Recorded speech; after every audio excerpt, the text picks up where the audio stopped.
sequential fashion as these milestones are ticked off and as we hear from the crew during its entry back into the Earth's atmosphere and ultimately when they emerge from the blackout period, and at that point we'll be just minutes away from splashdown.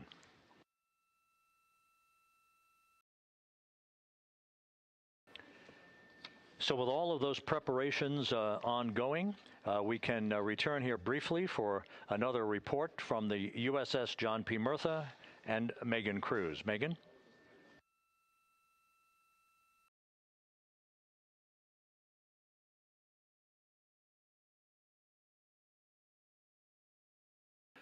And we'll regain that communication with the USS John P. Murtha just momentarily. In the meantime, everything is on track aboard Integrity, the flight control team here in Houston, led by Entry Flight Director Rick Henfling. The voice you will hear talking to the crew is that of Jackie Mahaffey. She will be reporting everything to the crew and receiving their reports as they enter the Earth's atmosphere for their 13.5-minute plunge back into the atmosphere for splashdown off the coast of San Diego. Now we have the ship back with us and Megan Cruz aboard the USS John P. Murtha. Megan? 11 balloon, right?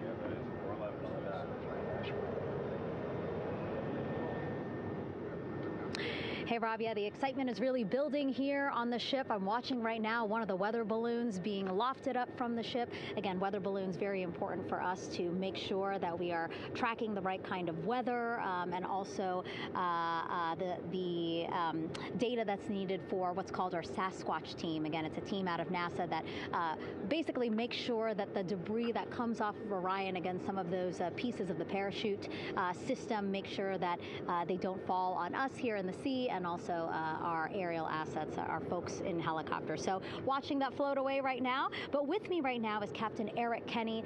He's the commanding officer of the John P. Murtha naval ship. Thank you so much for being here. There are so many moving parts that you have to keep an eye on. That's absolutely right, yeah. But first of all, on behalf of the crew of USS John P. Murtha, Megan, thanks for having me on today. Happy to tell you what we're doing and excited to get the interview started. Yeah, absolutely. Why don't we actually take a look at the flight deck here? We'll start there. Basically, we also, while watching this weather balloon float away, we noticed all 4 helicopters leave the flight deck. We now have an empty flight deck. We had 2 imagery helos as well as the 2 crew helicopters that will go recover the crew. This is just one of the many things that, again, our ship of 550 people, it's something that you oversee as commanding officer. Yeah, absolutely. Every commanding officer, I would say really every naval service member, our priority is always safety.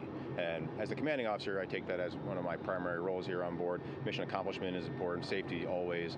So my day really has, I would say my message to the crew has sort of changed over the past 24 hours. As we're leading up to today, we've been building up the excitement and motivating the team for the training that we've executed.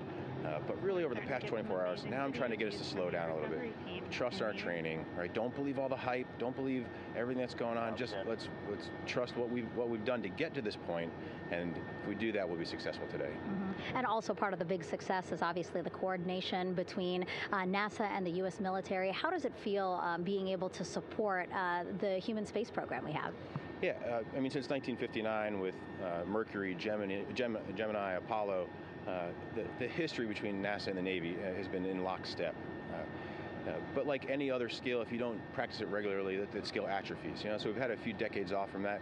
But, over the past 4 or 5 years, really with this ship over the past year, we've constantly trained and working for this moment right here. Building up the hype, but to get to this point today, to be able to trust in all the training we've done. We've worked with, working with NASA, the Air Force, the medical team, dive team. You want to talk about high-performance organizations coming together, working in unison? We are seeing that here on board the USS John P. Murtha, and I can't be more proud of all the work everyone's doing. Yeah, you had some great words this morning saying just that, again, that it's really nice to see everybody working together and so excited. I mean, you just became the commanding officer of this ship back in February. How does it personally feel for you to be a part of this historic moment today? Yeah, I mean, first and foremost, I'd say any opportunity to command any warship in the United States Navy is a tremendous honor. Is a pinnacle of any naval officer's career. That being said, as my change of command was approaching, and I realized that Artemis was going to be in the window here, to say that I'm humbled and honored to be here is an understatement. What really just excites me is the opportunity to see this crew, who has been training so hard over the past year plus, come together. It is what inspires me. Listening to NASA and the ownership and pride they take. They make my crew better. I think we're making NASA better together. That synergy is something that I'm happy to see and hopefully take forward with me in my career. Yeah, it's all about partnerships. We couldn't do it without you, and we couldn't have gotten to the moon without our international partners as well. So thank you so much, Captain. It was really great to have you here today. Thanks, Megan. Awesome. All right, Rob, back to you. Thank you, Megan. Back here in Mission Control in Houston. We just had a quick view of the crew. We'll get that view back, and there they are again. Here in Mission Control, the entry team of flight controllers led by Rick Henfling and Jackie Mahaffey serving as the spacecraft communicator. We have just handed over communications links from the Deep Space Network that we communicated with the crew through from the time of the translunar injection burn back on April 2nd. We've just handed back to the Tracking and Data Relay satellite system as we prepare for the crew module service module separation that will take place just 17 minutes from now. With the Earth looming in front of Integrity as it barrels back for a splashdown of the Pacific just 50 minutes from now, we're just 5,700 nautical miles from splashdown. Just one other quick note about the comparison from the Artemis I entry profile to the Artemis II entry profile and how that is serving as an extra layer of protection for Integrity's heat shield. The Artemis I entry had an entry range of some 3,178 nautical miles, a very long downtrack and a very longer period of exposure to heat loads than we're experiencing tonight. It also had that skip entry profile that we discussed earlier, dipping into the Earth's atmosphere, then back out, then back in. It was about 20 minutes of exposure. Integrity, Houston, comm check on TDRS. Jackie, we have it loud and clear on TDRS. We have you the same. And there's one of the weather balloons being deployed from the USS John P. Murtha.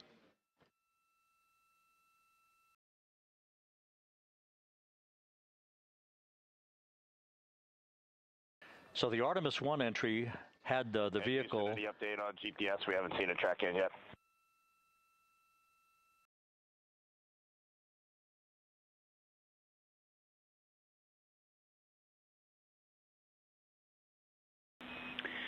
Reid, we are watching. We are starting to get into the window where they may start acquiring, so should be within the next 10 minutes. Okay, sounds good. We're holding at step 17 and getting ready for CM-RCS hot fire.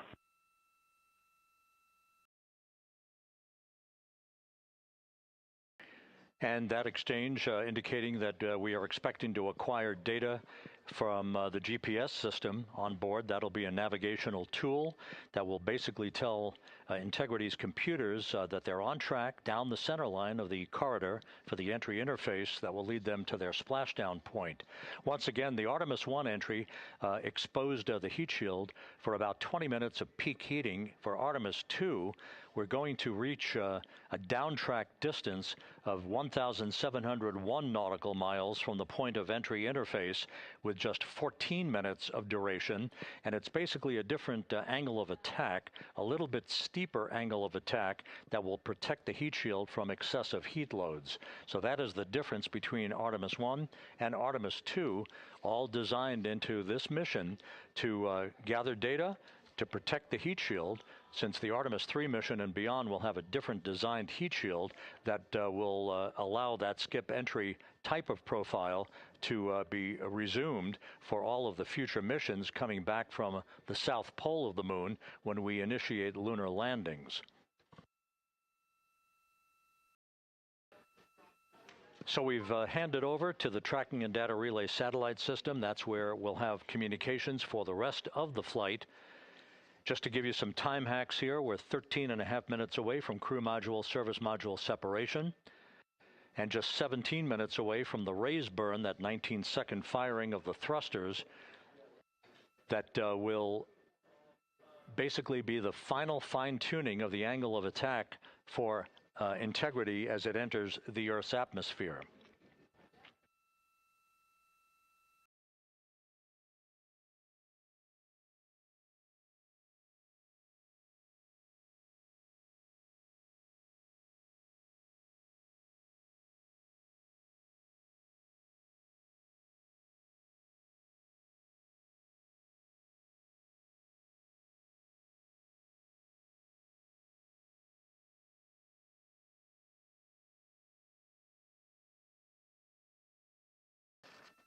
And once again, a dueling box view of some of the assets that are involved in recovery operations today. The Integrity, cabin configured, all crew suited and seated. Houston, copies. That confirmation from Reid Wiseman aboard Integrity, as you see the assets being deployed to the splashdown zone.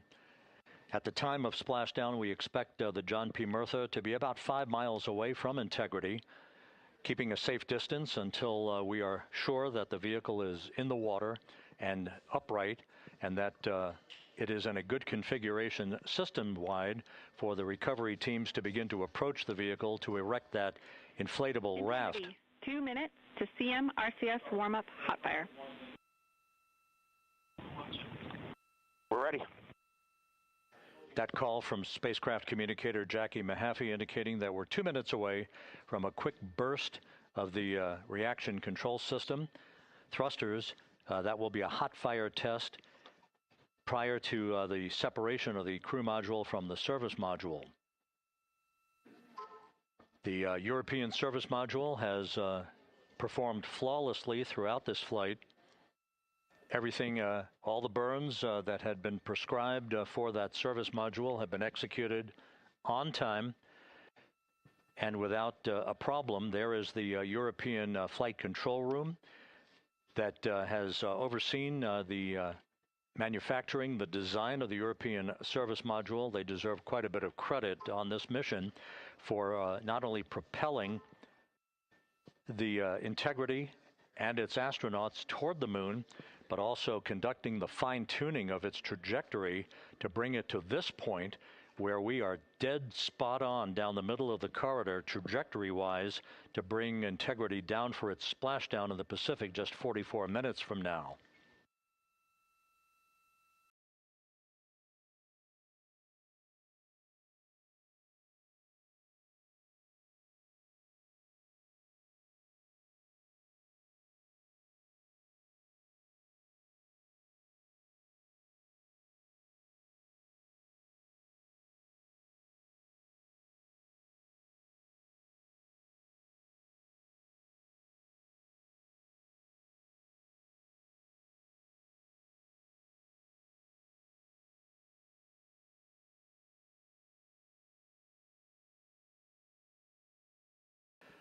What you're looking at is a computer-generated visualization based on real-time telemetry from Integrity, currently traveling about 16,000 miles an hour.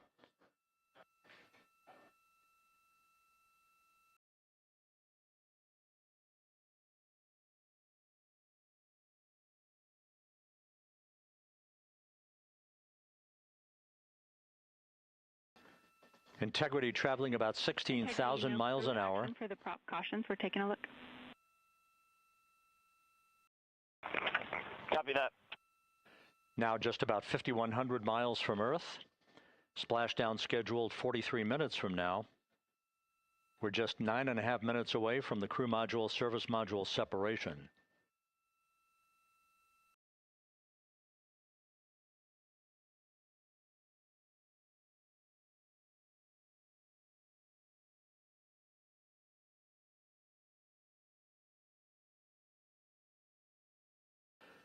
We are confirming. Integrity, we are assessing details, but so far looks like a good hot fire. Looks good on board, Jackie. Thank you. And Jackie Mahaffey took the words out of my mouth. I was just about to say that we had a good hot fire test of the thrusters in advance of the crew module service module separation that's coming up just 8.5 minutes from now. This will begin the period in which we will have rapid fire succession of critical activities on board that will lead to entry interface just 28 minutes from now, where the vehicle will enter the Earth's atmosphere at an altitude of 400,000 feet. The time of entry interface, 6:53 and 30 seconds p.m. Central Time.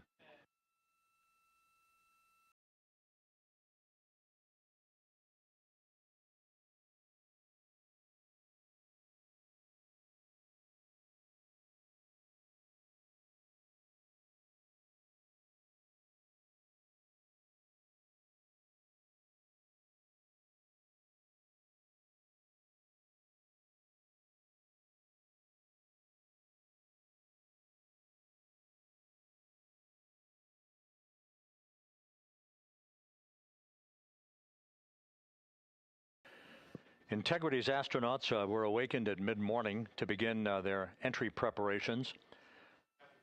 And propulsion officer now reports a good hot fire test in preparation for the crew module service module separation.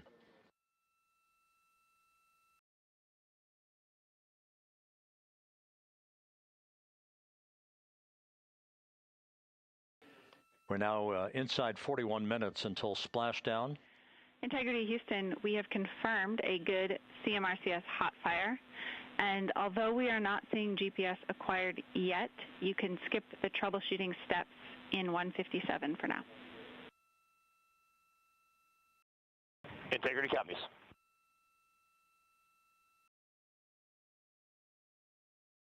That GPS discussion indicating that we will be acquiring navigational data for Integrity through the Global Positioning System equipment on board. We just don't have it yet, but we will.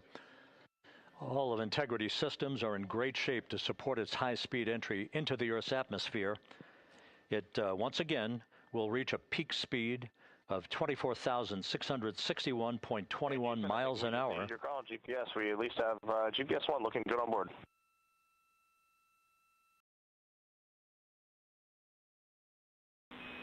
We are confirming.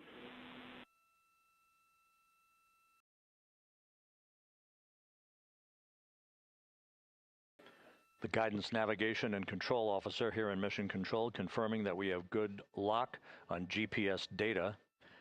We are on a communications link now through the tracking and data relay satellite system. Now, following splashdown, we're going to lose that link and go to what's called a VLDR, a very low data rate communications link, so that we can talk to the crew inside Integrity as they are on the water. Integrity, confirm we do see good GPS. We do too, especially GPS 1 is accepting in nav channels 1 and 3. That GPS data is basically telling Integrity's onboard computers its position relative to the Earth, but its trajectory and its orientation according to flight dynamics and the guidance, navigation, and control officer is spot on. We have now armed the pyros for the crew module service module separation coming up less than 5 minutes from now.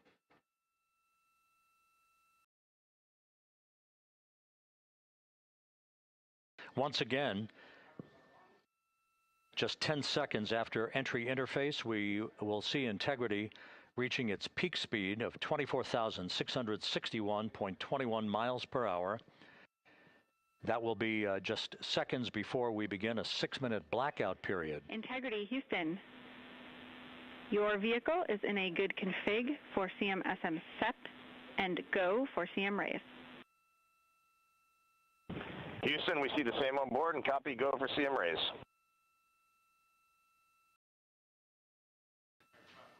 That CM raise referred to as the slight firing of 19 seconds by Integrity's thrusters with a change in velocity of 9.9 feet per second, a slight nudge of the aft end of the vehicle so that it's tilted a bit upward, providing the final angle of attack as the vehicle enters the Earth's atmosphere. This being the mitigating factor that will reduce heat loads on the heat shield as we reach a point downrange from the start of entry interface, some 1,701 nautical miles to the splashdown site.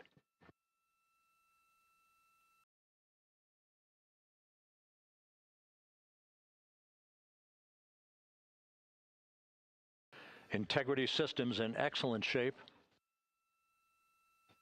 We are currently 3,300 nautical miles left in this mission. Splashdown scheduled 36 minutes, 39 seconds from now.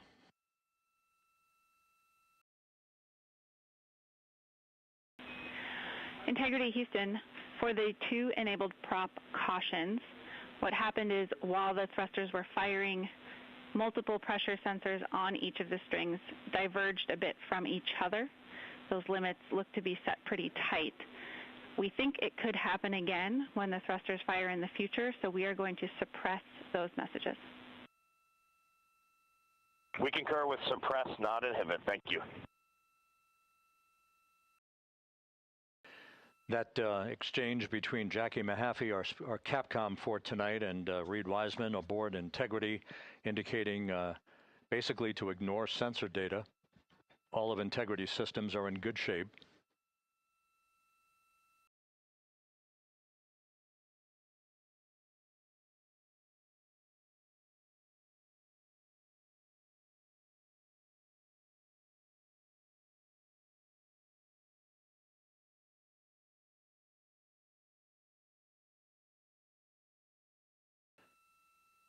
Now, coming up on about 90 seconds till the crew module, service module separation.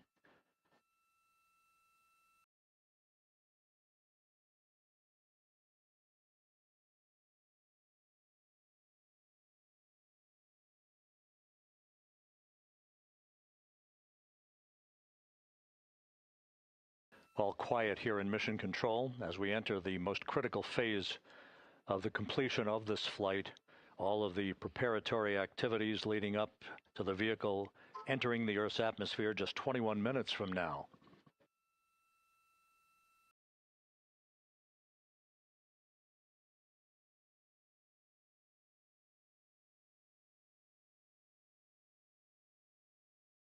Coming up on 1 minute. Mark 1 minute till crew module, service module separation.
And we have confirmation of crew module, service module separation, and a great view, albeit momentarily. Houston, good step on board. Houston copies and concurs. The European service module now separated from Integrity, a job well done. Integrity, no action for the 4 CDH cautions. Those are SM related, not applicable. Integrity.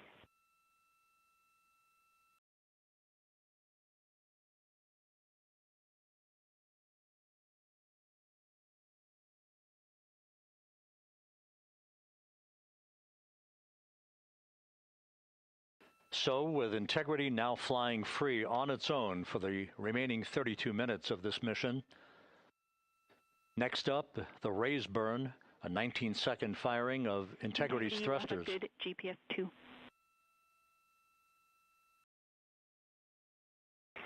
Integrity copies. Good GPS 2.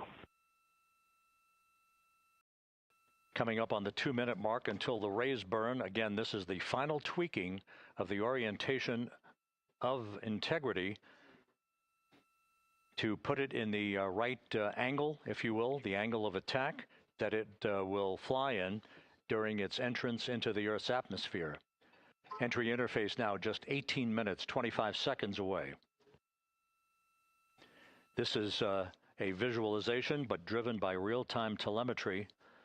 This is the maneuvering of Integrity to the rays burn orientation.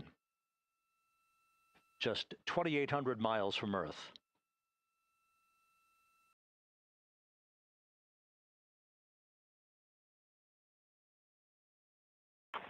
Houston, we got a great view of the European service module out the window with the sun hitting the side and the solar rays and the NASA worm right there. It's a beautiful looking machine.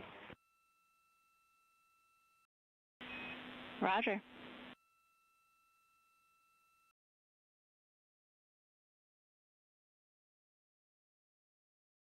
And we have completed the maneuver to the rays burn orientation, 1 minute away from the rays burn.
And the crew module rays burn is underway, a 19-second firing of the thrusters, and we have a completion of the burn.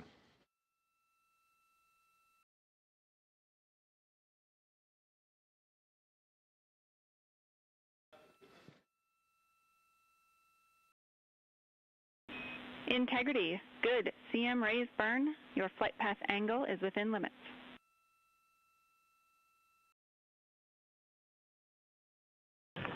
Integrity copies. Looks good on board, Jackie. So the final maneuver is now complete. Our trajectory for a splashdown in the Pacific 29 minutes from now is set and will not be amended any further. And we have the right angle of attack to mitigate any excessive heat loads on the vehicle during entry interface. Integrity, Houston, a heads up about comm coverage. When you perform the 180 roll, for the first minute or so in that attitude, we expect about a minute LOS. We copy.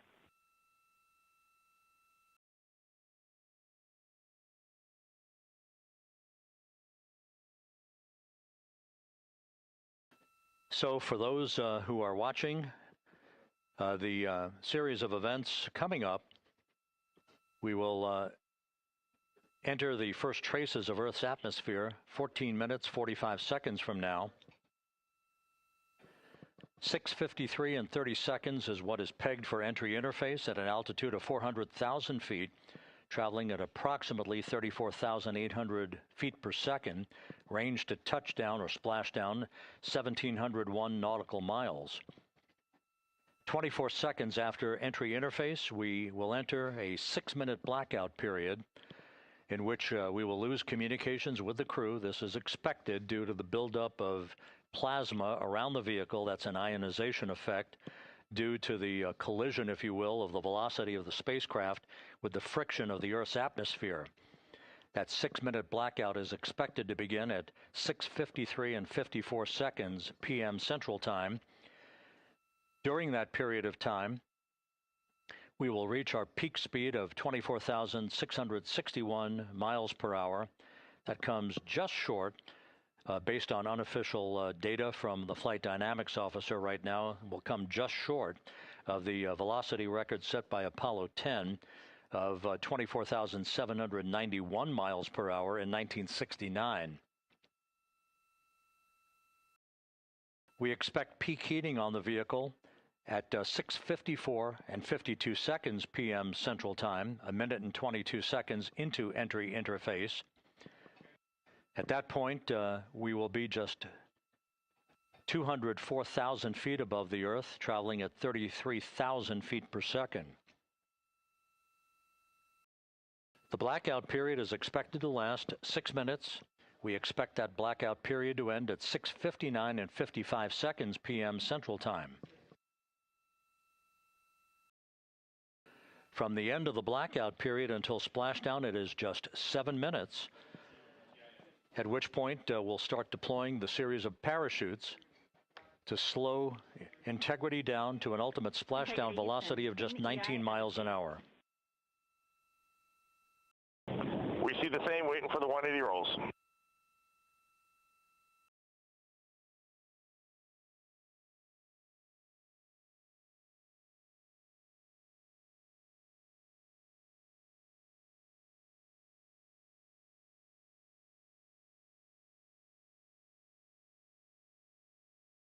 The parachute deployment sequence, once again, will come in several segments, but in rapid-fire succession. And we have a great view of the moon out window 2.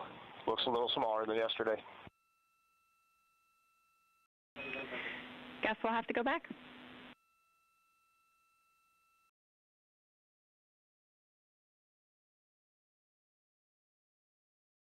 Reid Wiseman and Jackie Mahaffey exchanging discussion on a view of the moon that Integrity's astronauts are seeing in the final minutes of this mission that will be completed with splashdown just 25 minutes from now.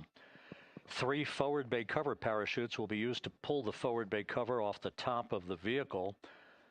Then 2 drogue parachutes will be deployed to slow and stabilize the crew module during its descent, followed by 3 pilot parachutes that will lift and deploy the main parachutes from the forward bay. The final sequence will have 3 main parachutes deployed.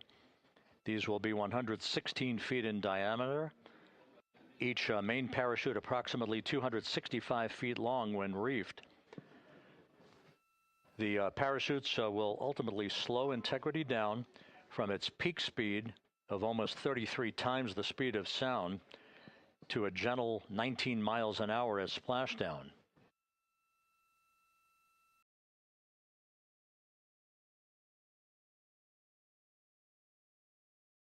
The vehicle is now currently in a roll to the proper attitude for entry interface. Our trajectory is right on according to flight dynamics.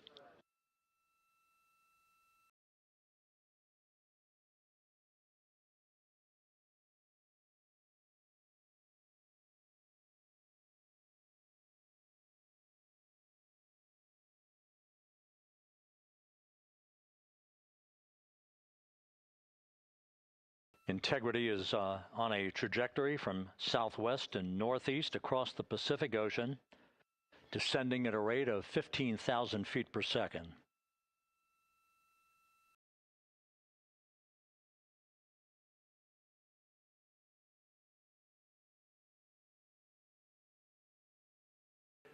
Range to touchdown 4,300 nautical miles, all the systems in excellent shape.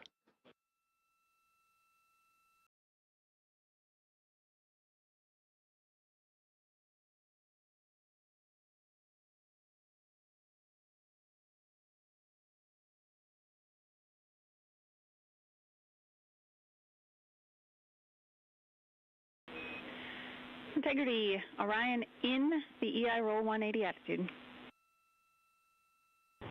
Looks good on board, Jackie.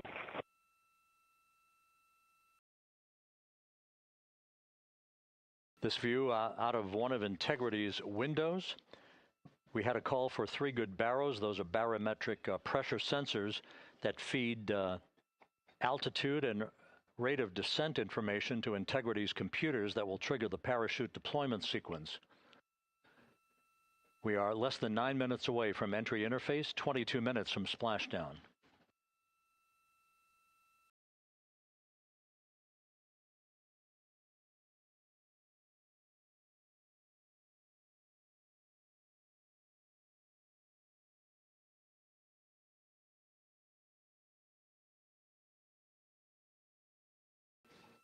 You can see the reflection of one of the crew members in the window.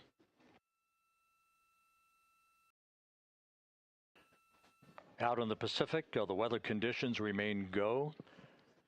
Just a few clouds, some scattered clouds, winds at 10 knots, wave heights just about 4 feet. A gentle day in the Pacific for the homecoming of Integrity's astronauts.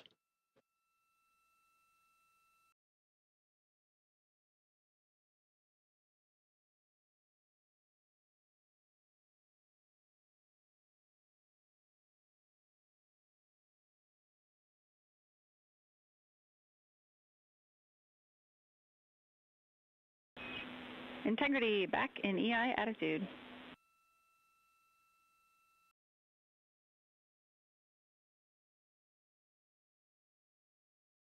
We see the same on board, Jackie.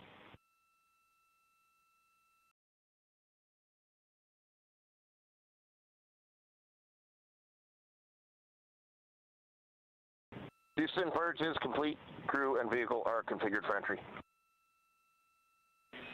Houston copies. And we're in step 37, transferring nav state to BFS.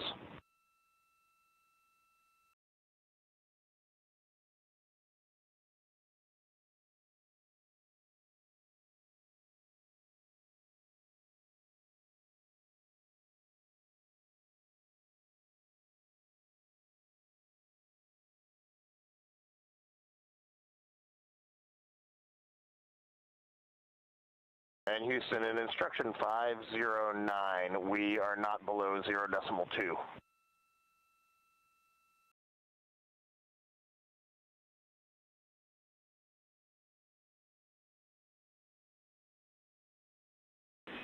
Integrity, no action required. Integrity.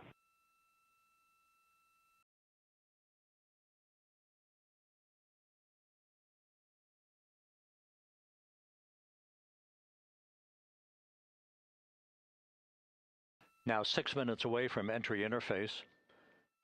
We will hit the first traces of Earth's atmosphere at an altitude of 400,000 feet, traveling about 34,882 feet per second. Range to splashdown at that point will be 1,701 nautical miles.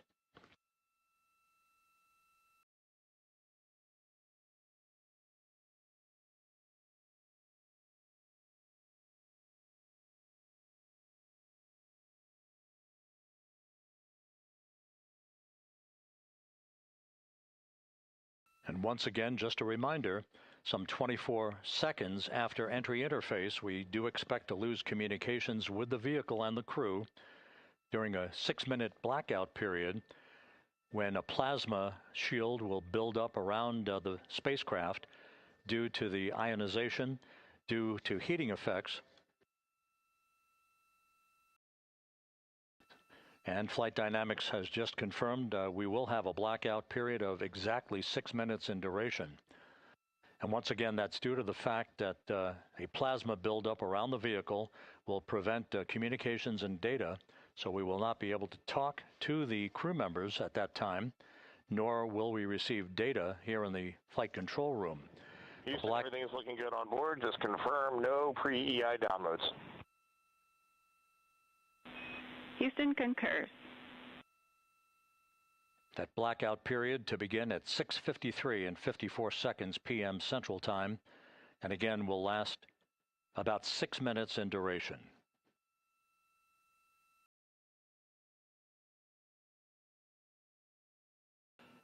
We're 4 minutes away from entry interface.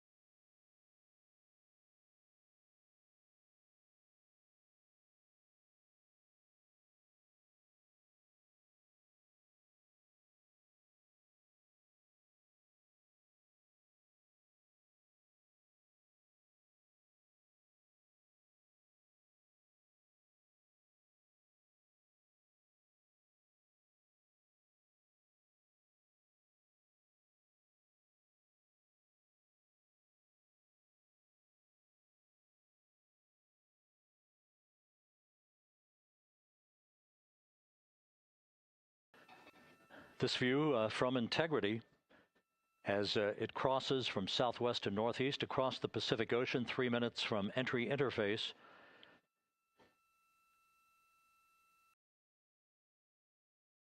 "16.5 minutes till splashdown."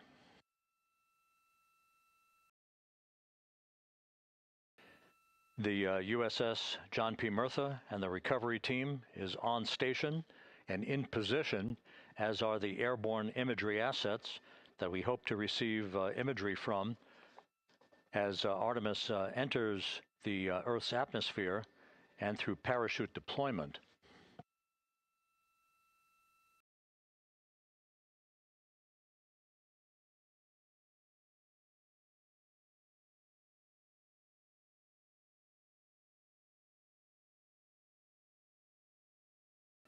All of Integrity's systems are in great shape. The crew is ready to complete its mission just 15.5 minutes from now. All of the activities today have gone off in perfect fashion. No issues with the vehicle, no issues with the crew. And the weather at the splashdown site is go.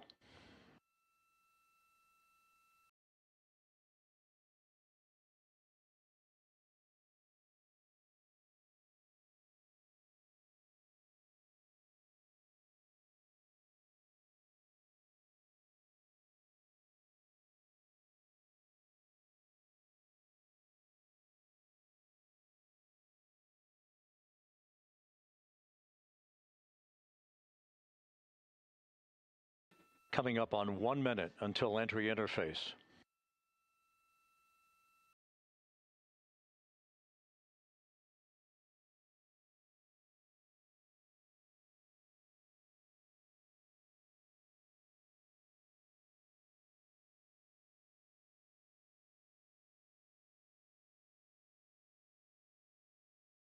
Mark 1 minute until entry interface. 1 minute, 20 seconds until the expected start of our 6-minute blackout. Integrity, 1 minute to a 6-minute blackout. Integrity.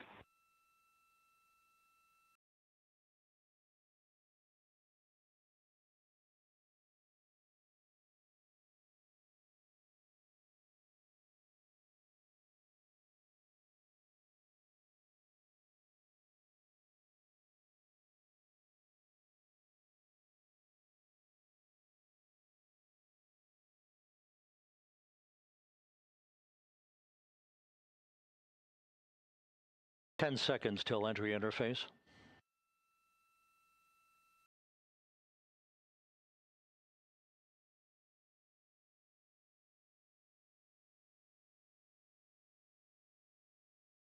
And we have crossed the threshold, now entering the Earth's atmosphere. We're at 400,000 feet, traveling 34,800 feet per second.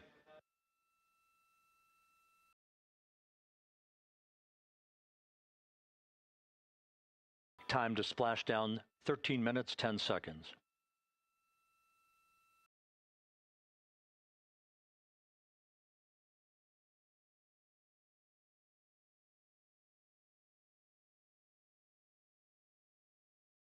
And as predicted, we've entered our communications blackout. This will be a 6-minute blackout period. No voice, no data from the crew.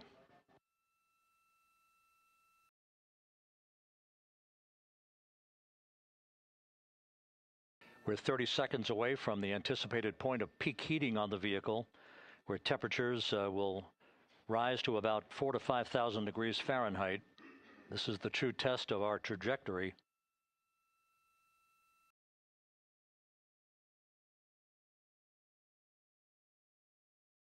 And from the G5 aircraft in the vicinity of the splashdown zone, this view of Integrity. So that pinpoint of light shows the vehicle as it enters the period of peak heating in the Earth's atmosphere, the first tug of gravity being felt by Integrity's astronauts since their launch back on April 1st.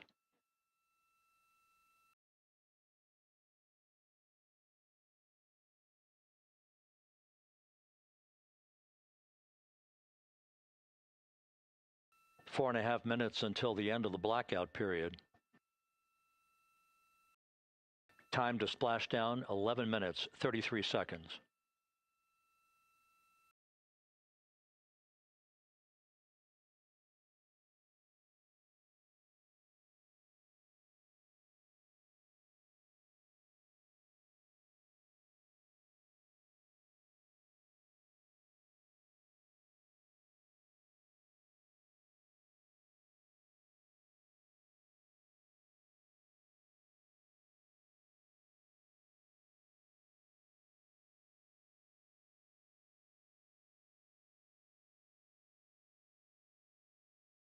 The landing and support officer reports that the P3 has acquisition on integrity.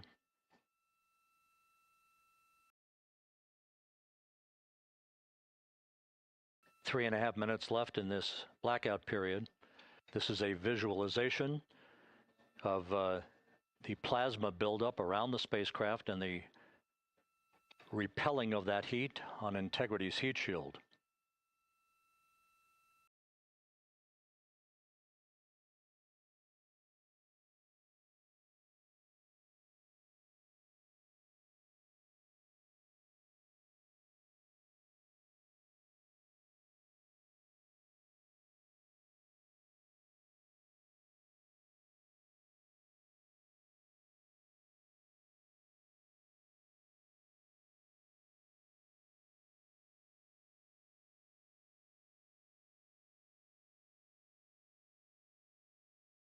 Flight Dynamics reports that airborne assets in the vicinity of the splashdown zone do have a visual on Integrity.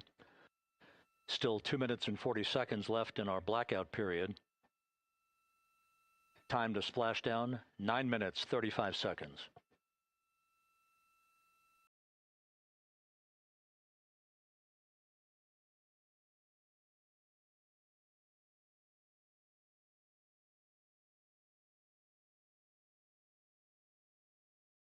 Multiple airborne assets as part of the recovery team all have visuals on Integrity.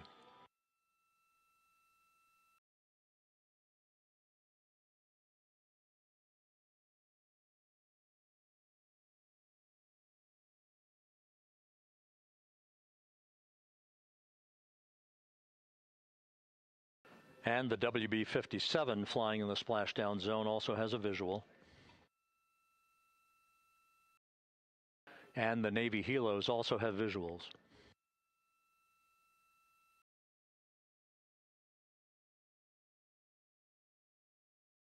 We're still in the blackout period.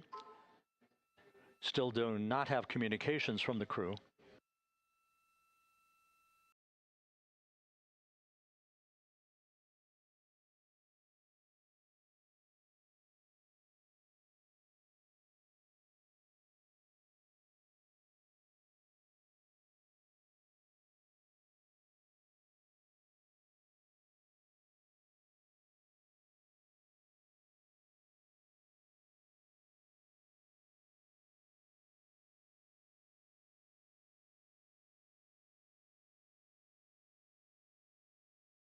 We're standing by for communications from the crew. We should be out of the blackout period less than a minute from now.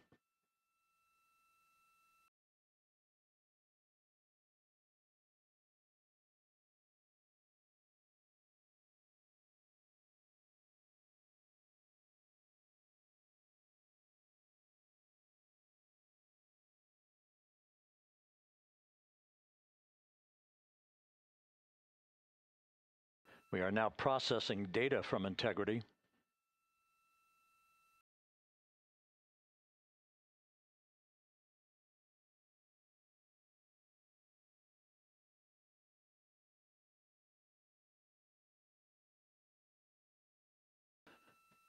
Landing and support officer reports the small boats are en route to the splashdown target zone.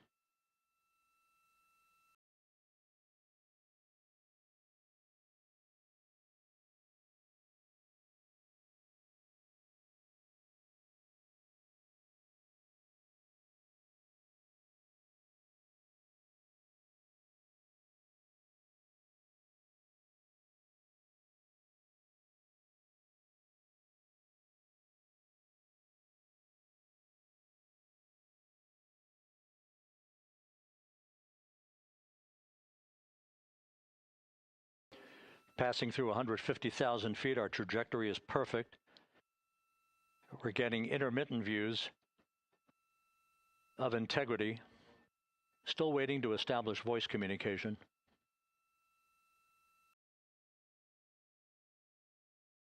Integrity, Houston, comm check, post-blackout. Houston, Integrity, we have you loud and clear. Your trajectory is nominal, and your recovery teams have visual. Guidance looks good. No action for the enabled internal camera controller fail. Big cheers from the viewing room here in Mission Control as voice communication reestablished with Commander Reid Wiseman. For America and a waiting world, Integrity is 5.5 minutes away from coming home.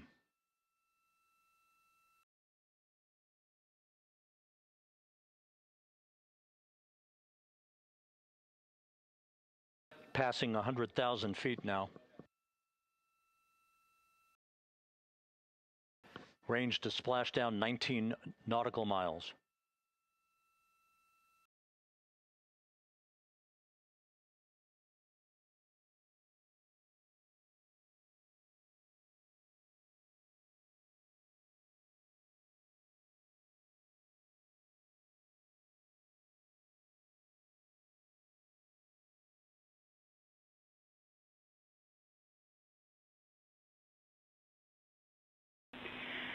Integrity, impact to the camera controller fail is no cab 1 views of the chutes.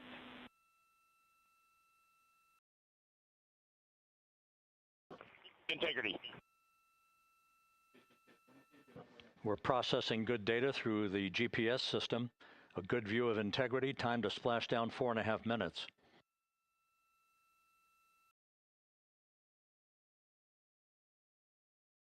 And a view of Integrity from the WB-57. We're at 50,000 feet.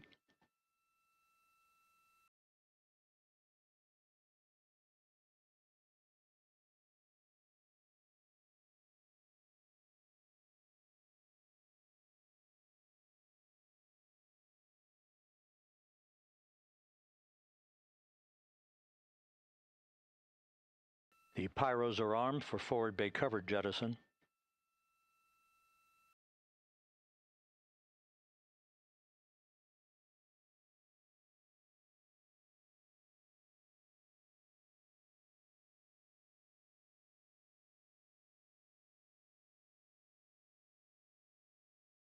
And there go the first series of parachutes. And we're on drogues. And Houston, we're visual 2 drogues out the window.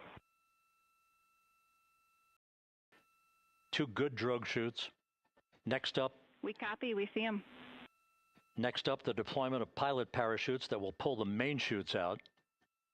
Time to splash down 3 minutes and 10 seconds.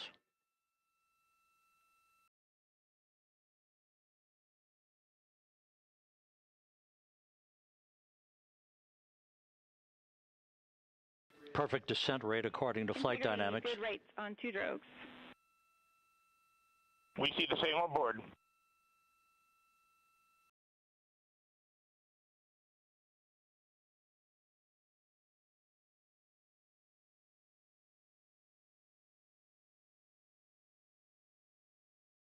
Passing through 10,000 feet, still on drogues.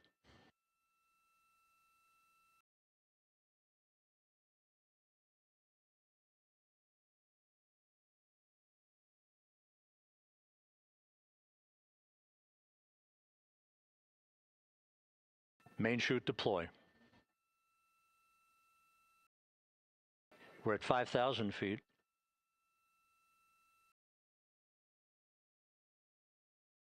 Search and recovery beacon has been activated on Integrity. And we have 3 good main chutes. Good 3 main chutes, good reefing, good descent rate. Good rates, and we see 3 good-looking parachutes.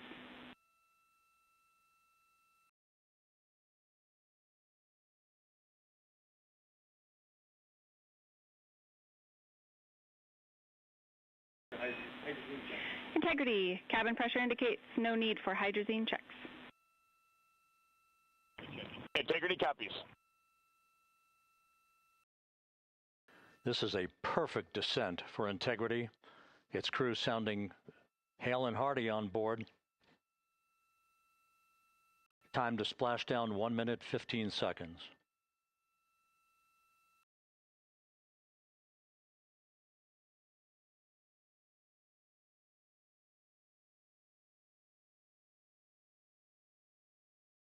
Integrity about to complete a journey spanning 694,481 miles from its launch from the Kennedy Space Center back on April 1st, and a trip around the moon.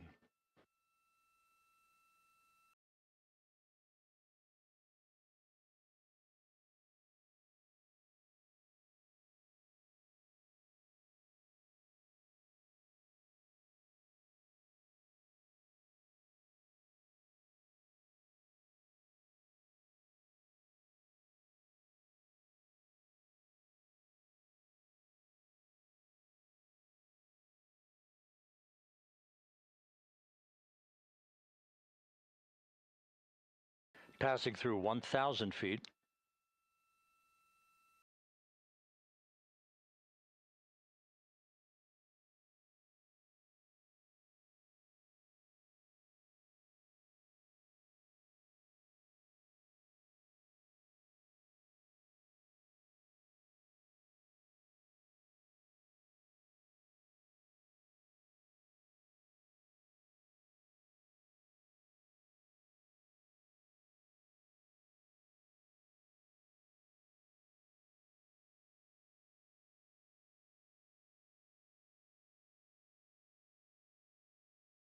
Houston Integrity, splashdown, sending post-landing command now.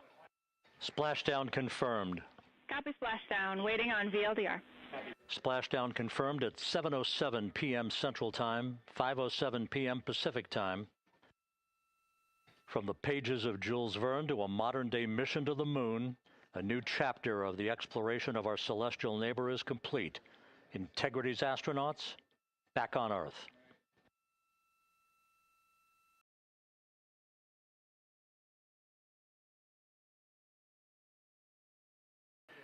And the landing and support officer reports the vehicle is stable 1. We still will be deploying the crew module uprighting system to maintain that orientation. A perfect bullseye splashdown for Integrity and its 4 astronauts.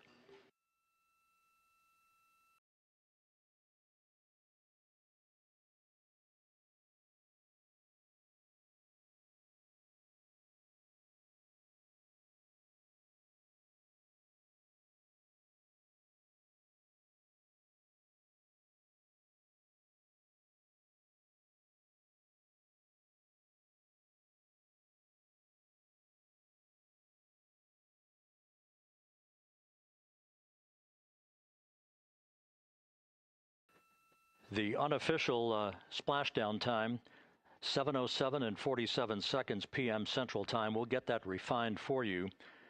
That would put the end of the mission at a mission elapsed time of 9 days, 1 hour, 31 minutes, 35 seconds.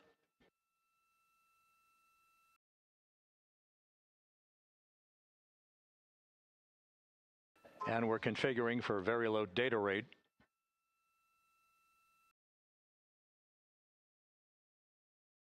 Once again, splashdown occurring in the Pacific, southwest of San Diego at 7:07 and 47 seconds p.m.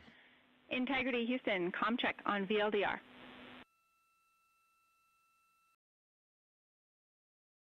Houston, we have you loud and clear on VLDR. How else?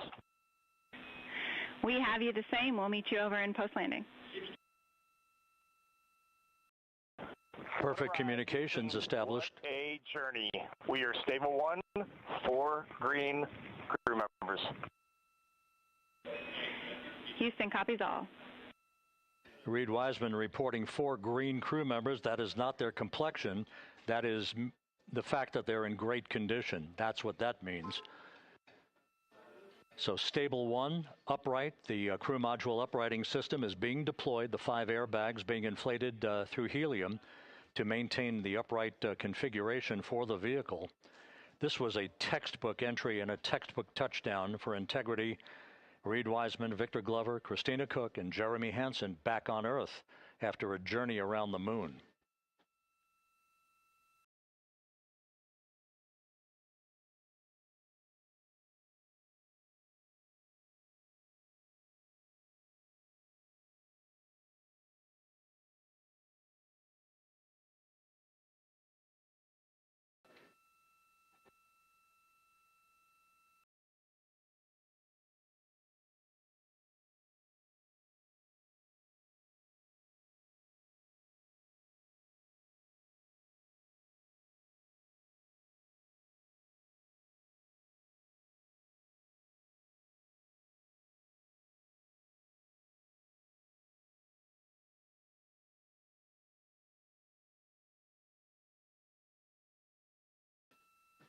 We continue to monitor the functioning of the CMOOS system. The airbags are being inflated to maintain a stable one or upright configuration. And there's a good view from one of the naval helicopters hovering overhead. Reid, Wiseman reporting 4 green crew members, meaning they're all in excellent shape.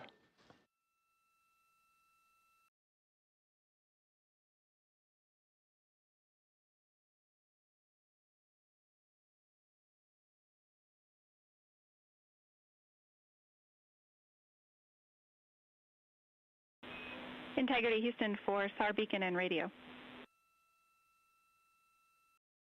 SAR beacon is in for 06, and we're powering the radio now. Go ahead. We see the beacon on. However, the recovery team is not seeing the signal. Your SAR radio uses the same antenna, so you may run into trouble with the radio. Okay, copy. We are also powering up the sat phone now.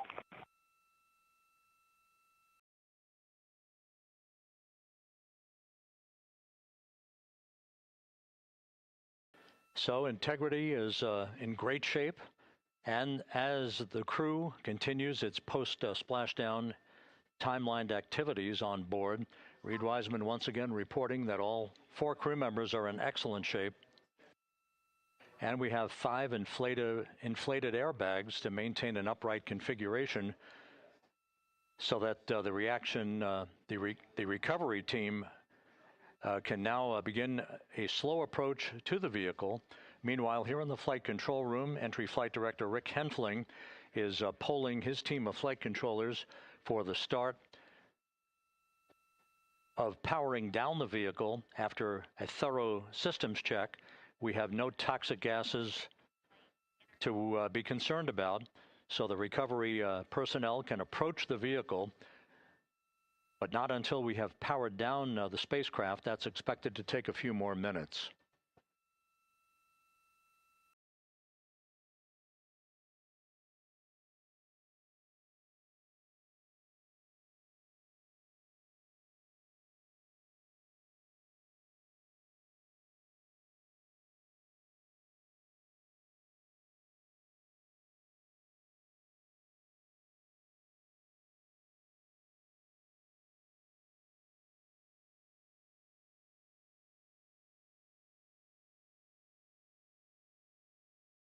Integrity back on Earth following its historic flyby of the moon.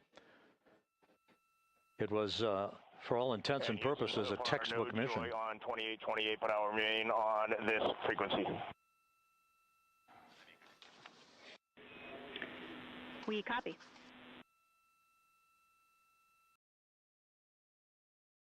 Reid, Wiseman indicating some trouble with the SARSAT phone on board.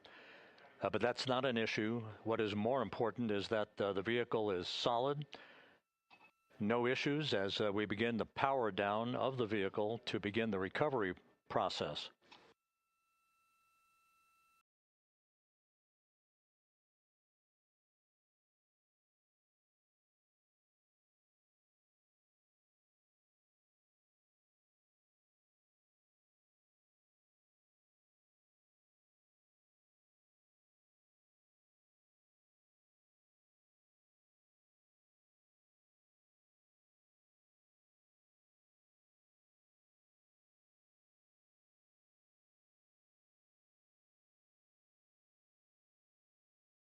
The propulsion officer here in Mission Control reports that we have safed the prop system on integrity. Can you say again? That was very weak and broken.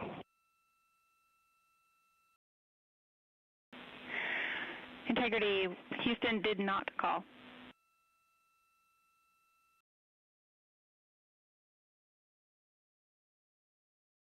Copy that, Houston. It might have been on the SAR radio. Stand by.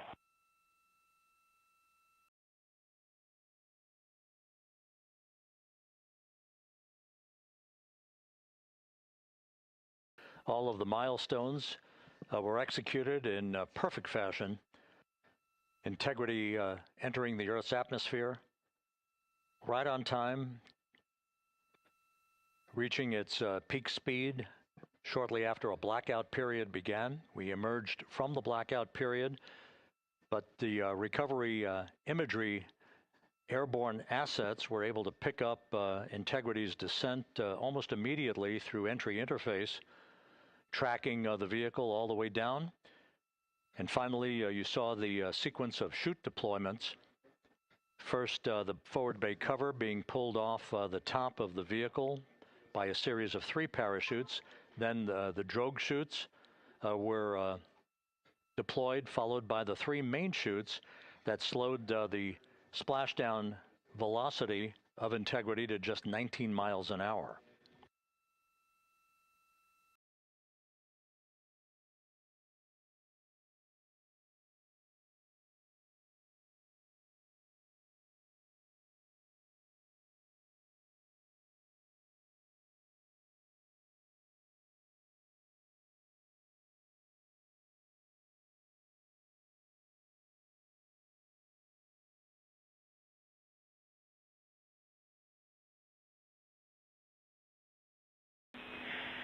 Integrity, Houston, with no joy on SAR and SAT phone, we'd like you to command an additional 15 minutes for a total of 30-minute power down delay.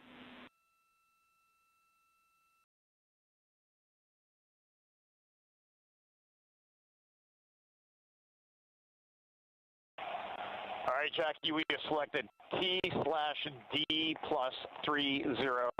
No joy on SAR radio or sat phone.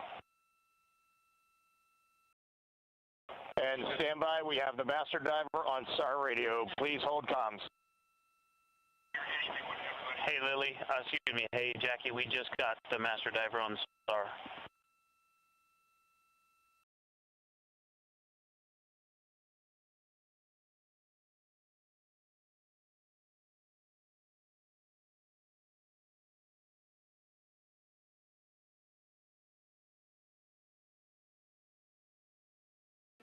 A good view of one of the fast boats. Integrity, Houston, if you are happy with your comm with master diver, you can go back to the 15-minute power down.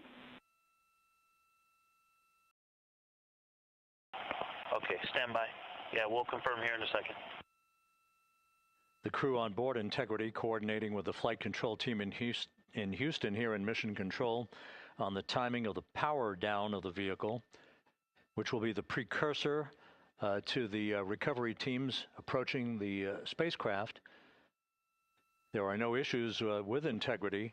We've had a bit of broken capability in establishing a SARSAT or satellite phone communications capability between the crew on board Integrity and the recovery team. That will get sorted out here shortly. There's plenty of cooling on board Integrity, so there's no rush to begin the power down. I'm trying to call you on the sat phone and not getting an answer there either. Concur, we haven't had anything come through.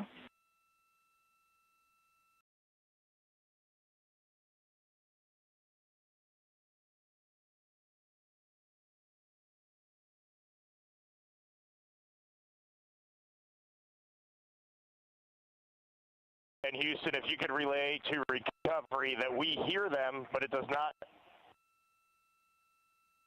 appear as though they are hearing us.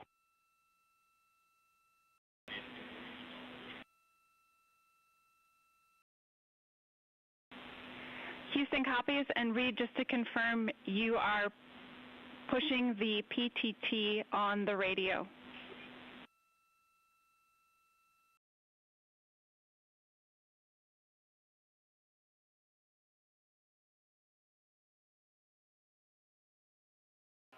So as we continue to sort out the communications between Integrity and the recovery teams, we are standing by for the initiation of the power down procedures that, as you see, the recovery teams are moving towards the side of the capsule. The next major event will be the erection of that large inflatable raft called the front porch. That will be the port of call for the crew as they're being extracted one by one from the vehicle.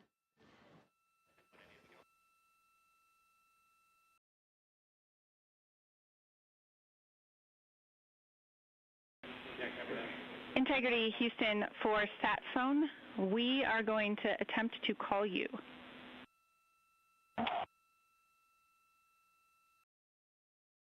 Good idea, standing by.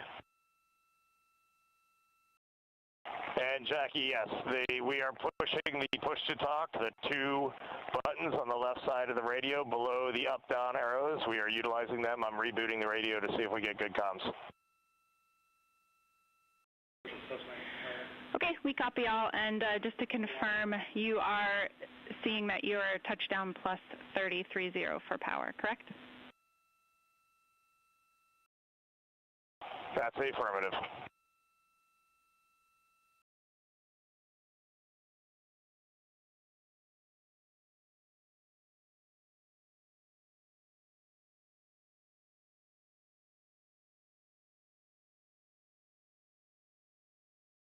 We are trying a backdoor approach to have mission control here call the crew on their satellite phone.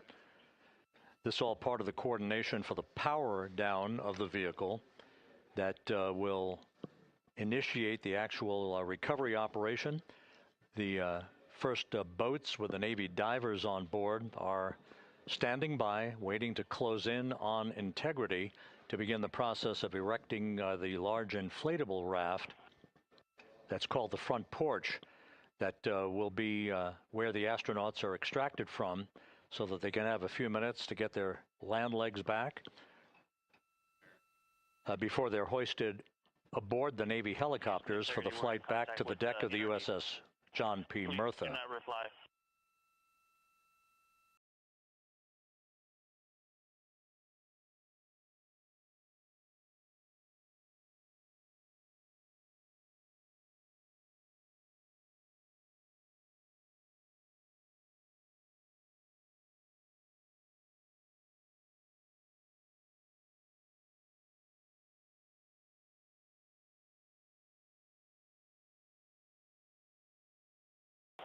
And Houston, please don't reply. NRD, very weak, but readable. Master Diver, we can hear, but they cannot hear us.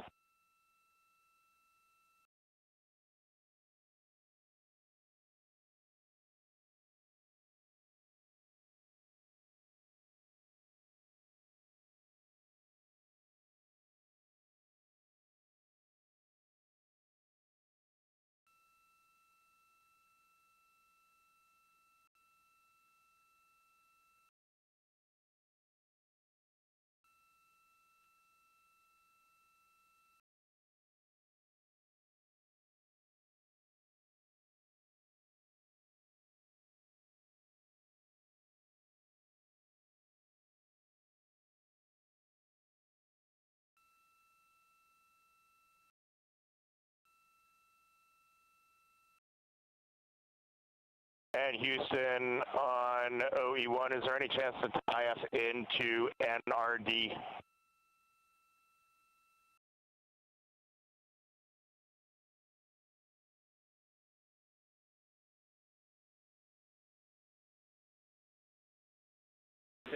Checking.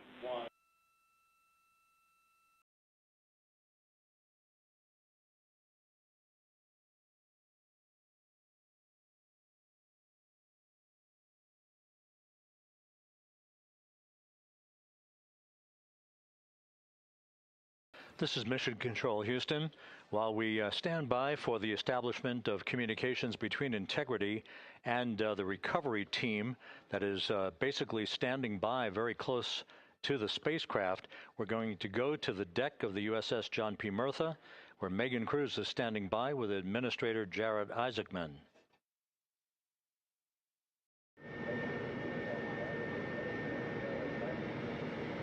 Hey, Rob, yeah, just such an honor to be able to be here on the ship, to be able to share and experience this moment with everyone together. And of course, as you just said, yes, here with NASA Administrator Jared Isaacman. Administrator, how did you feel getting to witness this and seeing NASA at its best?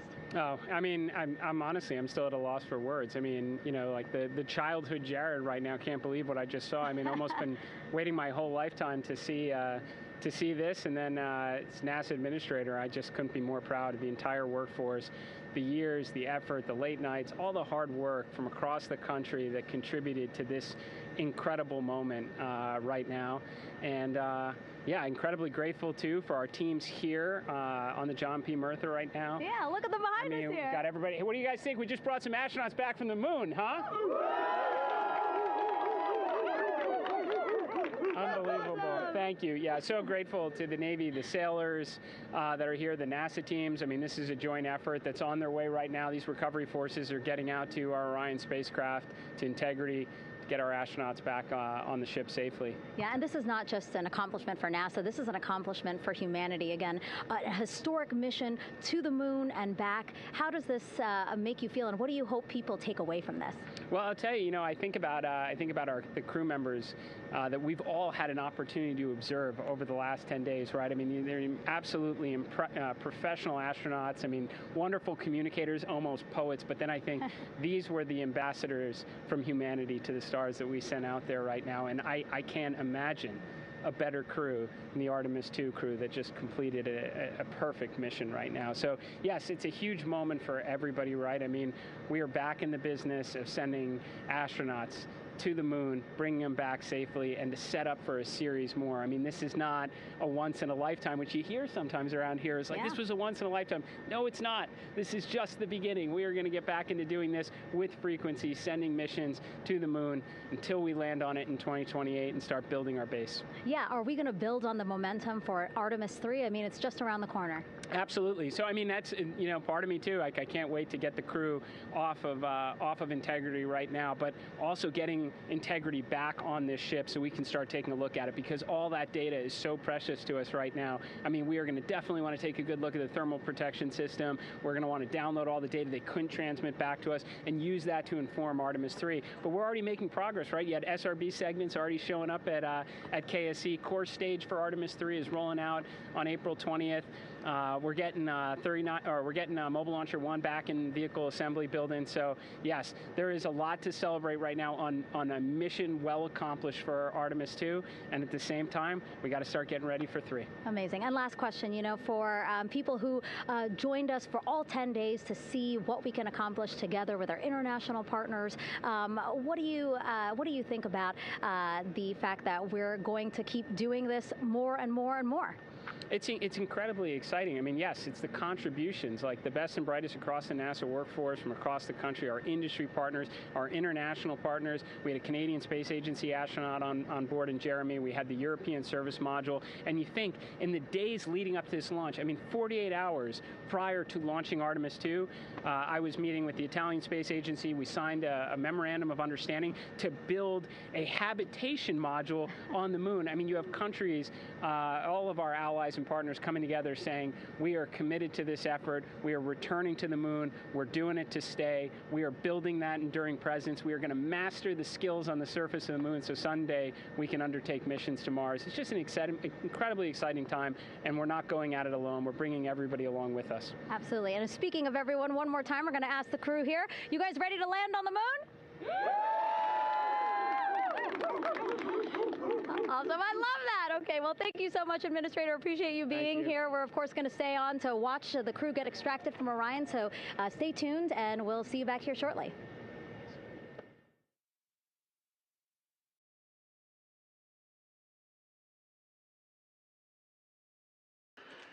Thank you, Megan, and thank you, Administrator Isaacman. We are in the process of working to establish that communications link and to establish the procedures that will lead to the power down of the spacecraft, which is gently bobbing in the Pacific following a bullseye touchdown that occurred at 7:07 p.m. Central Time, 5:07 p.m. Pacific Time, 2.5 hours before sunset in the Pacific southwest of San Diego. We have once again heard from the crew during that interview opportunity with the administrator, and we have 4 healthy crew members on board.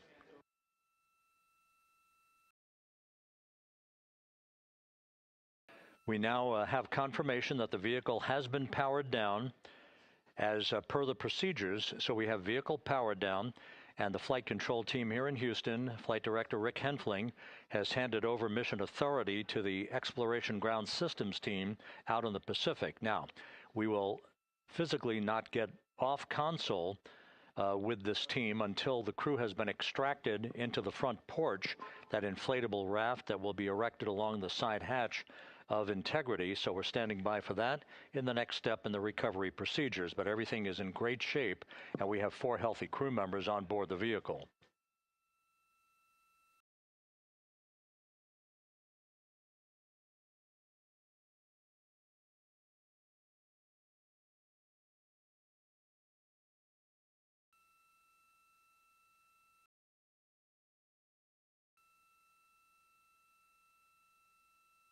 All of the entry events went by the book, no issues, perfect trajectory for Integrity that was culminated with one final raise burn to improve the angle of attack for the vehicle as it entered the Earth's atmosphere. All of that flight dynamics computation worked like a charm.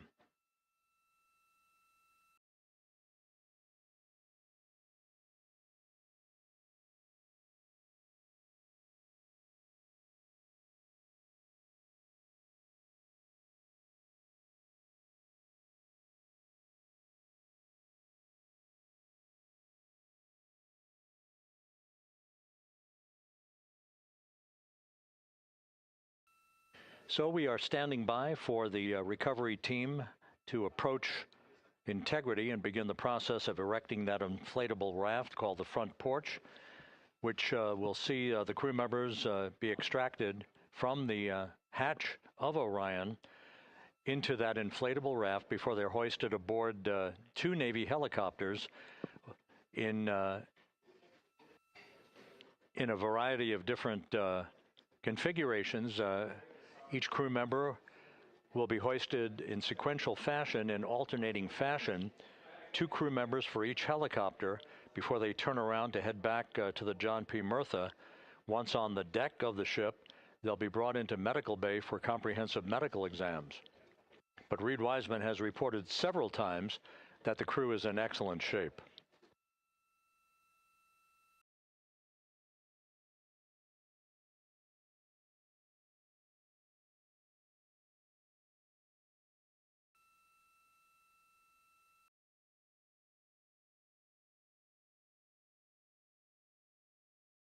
So just to recap, it has been some 26.5 minutes since the splashdown of Integrity in the Pacific.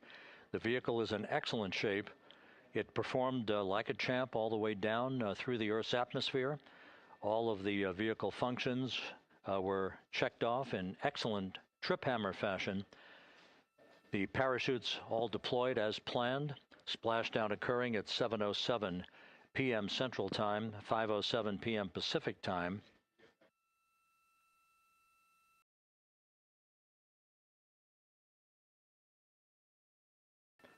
And after a bit of a tussle to try to establish a communications link with the recovery team, we were finally able to run through the procedures for the powering down of the vehicle.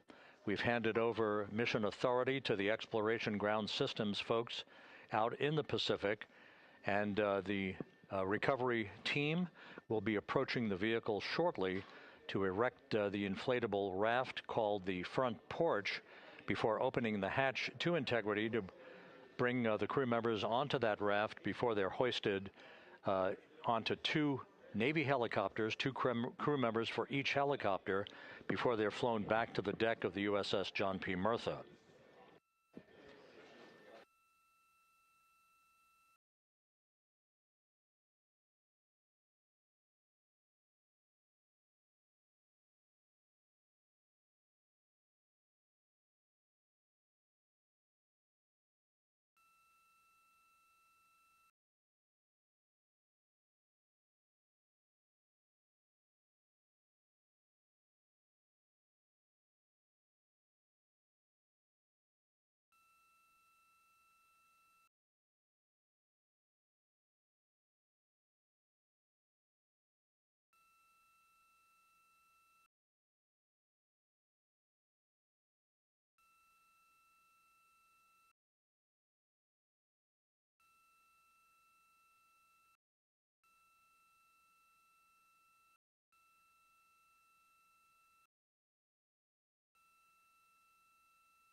This is Mission Control Houston.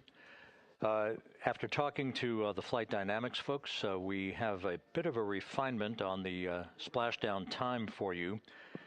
Their computation shows a splashdown time of 7:07 and 27 seconds p.m. Central Time, 7:07 and 27 seconds p.m. Central Time.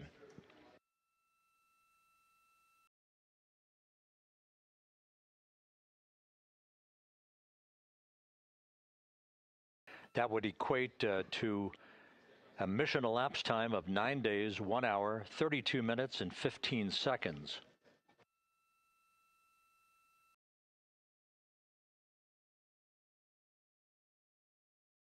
Once again, from Flight Dynamics, a splashdown time of 7:07 and 27 seconds p.m. Central Time. That would equate to a mission elapsed time of 9 days, 1 hour, 32 minutes, and 15 seconds.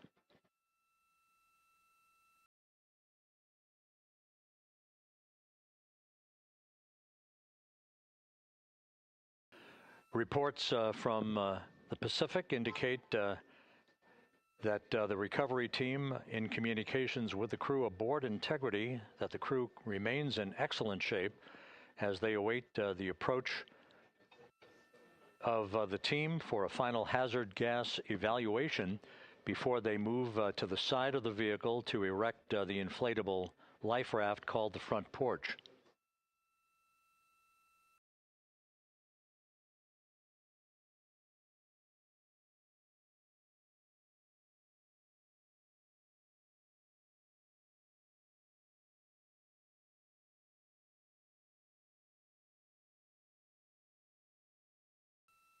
Again, no issues with Integrity. The vehicle is powered down.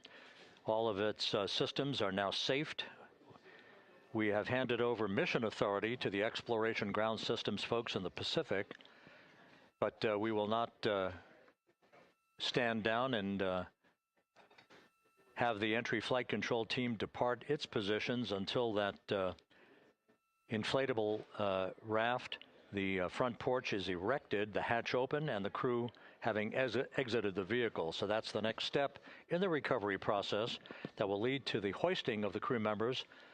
For 2 crew members for each helicopter, they'll be hoisted to a pair of Navy helicopters that will then fly a short distance back to the USS John P. Murtha. What you're looking at is one of the fast boats circling the vehicle to make a hazard assessment.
This is Mission Control Houston. Once again, you're watching the initiation of the recovery of the Artemis crew aboard Integrity. All of the Navy divers and the fast boats are now approaching the spacecraft after conducting a hazard assessment. The vehicle has been powered down. Entry Flight Director Rick Henfling now waiting for the life raft, the front porch, to be erected along the side of the vehicle so that the hatch can be opened and the crew members extracted from Integrity, soon to be hoisted one by one into a pair of Navy helicopters for a short flight back to the deck of the USS John P. Murtha. If you missed it earlier, we talked to Flight Dynamics and received a more official touchdown time or splashdown time, as it were, of 7:07 and 27 seconds p.m. Central Time, 5:07 and 27 seconds p.m. Pacific Time. That would equate to a mission elapsed time of 9 days, 1 hour, 32 minutes, and 15 seconds.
Continuing to get excellent views from the imagery assets out at sea in the Pacific of Integrity. We continue to get good reports from the landing and support officer, who's in contact with the recovery team, that the crew is in excellent shape, no issues. They're just currently biding their time, waiting for the front porch to be erected. We have no hazardous hazard gases and no hazardous situation with the vehicle. It performed perfectly all the way down from entry interface to its splashdown in the Pacific at 7:07 and 27 seconds p.m. Central Time. And as you can see, the first phalanx of recovery personnel now pulling up alongside of Integrity.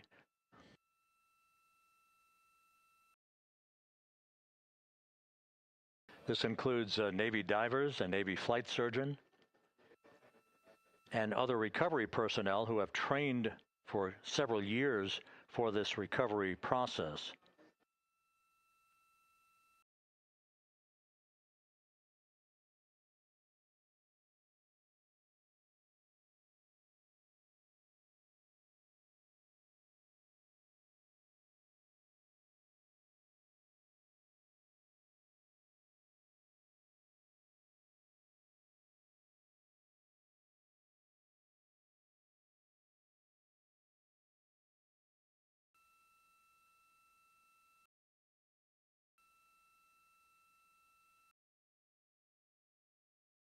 At this hour, some 41 minutes following splashdown, the vehicle has been powered down. There's no hazardous gas emanating from the vehicle. That's why the first team of recovery personnel has been able to pull alongside Integrity.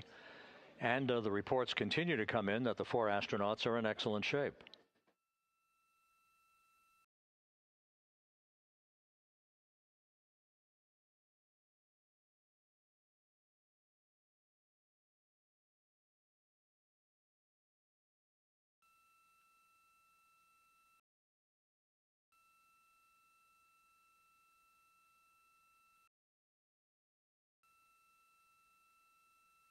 Yes.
This is Mission Control Houston, continuing to watch the initiation of the recovery of Integrity's astronauts. One by one, they'll be brought out of the spacecraft onto a large inflatable raft just a short time from now. In the meantime, we can go back to the USS John P. Murtha, where my colleague Megan Cruz is standing by to provide her situation report. Megan, can you hear us?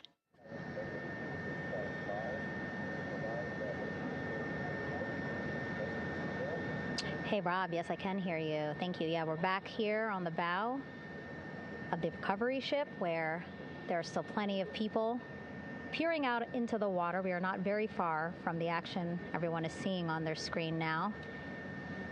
The Orion spacecraft, Integrity, in the ocean, surrounded by a number of recovery boats.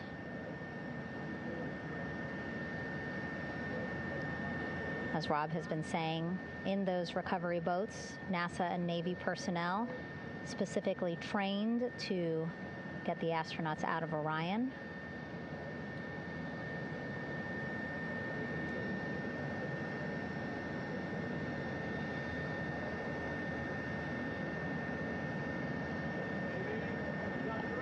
In some of our wide shots, you can probably see that there are 6 boats out in the water. More than 40 people out in the water right now on those boats.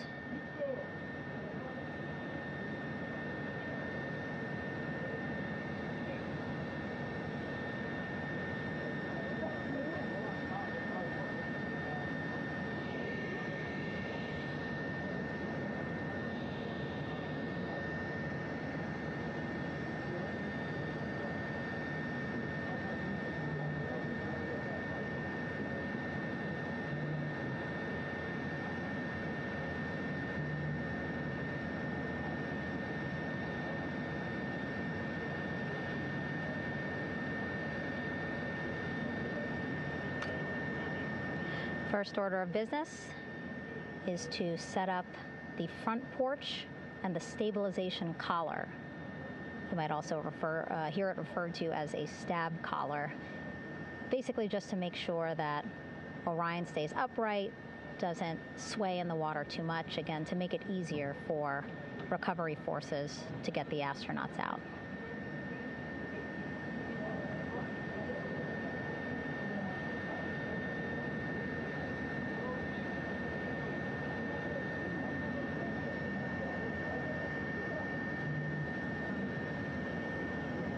Again, we splashed down in the Pacific Ocean just after 5 p.m. Pacific time here.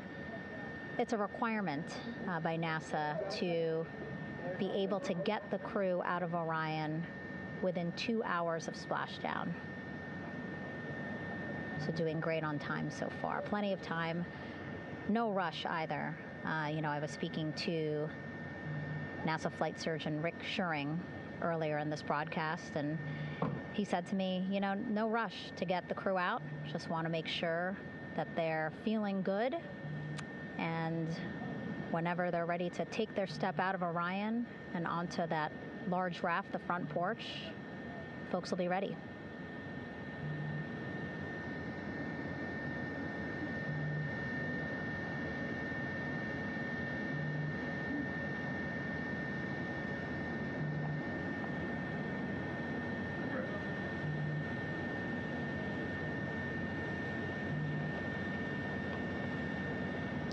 And as there are mission audio loops in Mission Control in Houston, there is a mission audio loop here on the ship, and it was just reported out that the side hatch is open.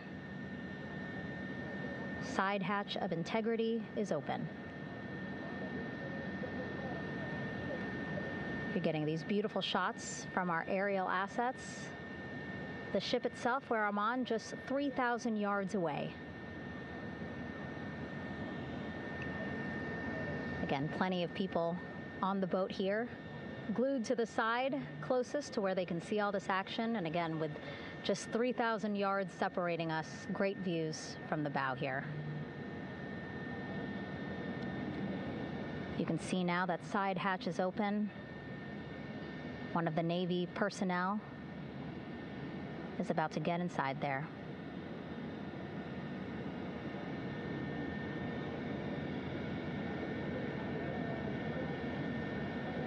In they go. In total, 4 will go into Orion. So it'll be a little bit of a tight squeeze, but the goal is to have a recovery personnel with each astronaut assessing them.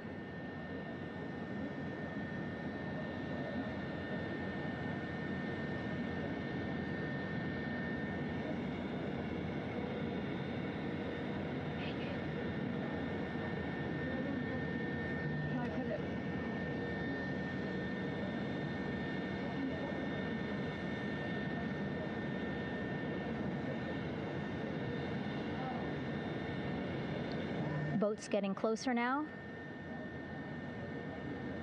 Again, that one that's right up against Orion, those are the divers that will go in to the spacecraft to check on each of the astronauts.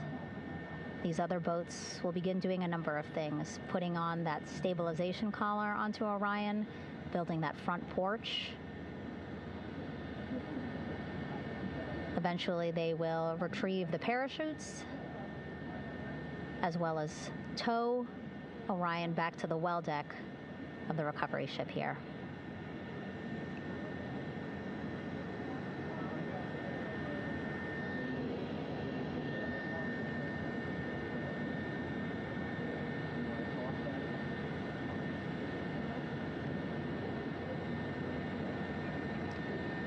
And so as we wait for the Navy and NASA personnel to get their assessment of the crew inside of Orion, why don't we toss it back to Rob for an update? Yeah, thank you, Megan. Here in Mission Control, Flight Director Rick Henfling and the entry team of flight controllers still on duty. The vehicle has been powered down for some time now.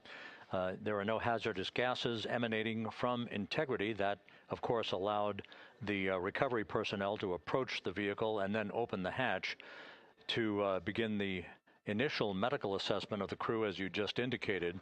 Now we're standing by for the erection of that inflatable raft, the front porch, alongside of the vehicle that will enable the crew to be extracted one by one onto the raft, have a moment or two to get their land legs back before they're hoisted into two hovering Navy helicopters, 2 crew members for each helicopter, for a short flight back to the deck of the USS John P. Murtha.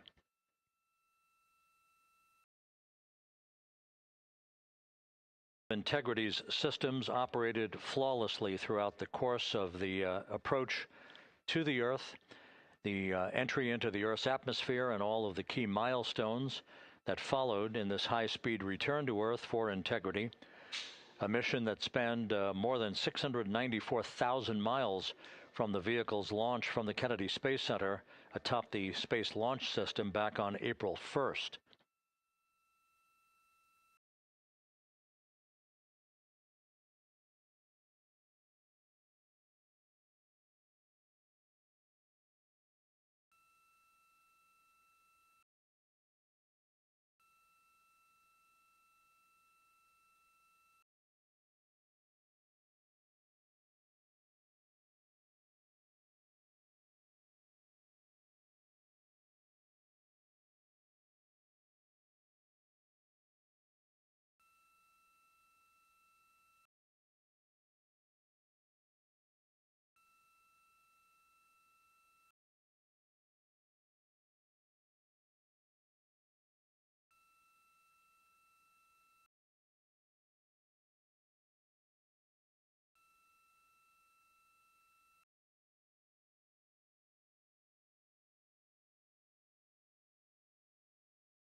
As we mentioned at the top of the broadcast, the last time that the Apollo program saw a splashdown in the Pacific was Apollo 17 back on December 19th, 1972. So for the first time in some 53 and a half years, we have reenacted that with the arrival of Integrity's astronauts as they flew around the moon in that historic lunar flyby that began with a trans-lunar injection burn that took them out of Earth orbit following 24 hours of a high Earth orbit trajectory. The high Earth orbit trajectory enabled flight controllers here to have a full 24 hours to evaluate the systems on Integrity and the condition of the crew before they would commit to flying to the moon.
With the side hatch of Orion having been opened to set the stage for the erection of the inflatable life raft, known as the front porch, to be erected alongside the spacecraft for the extraction of the crew.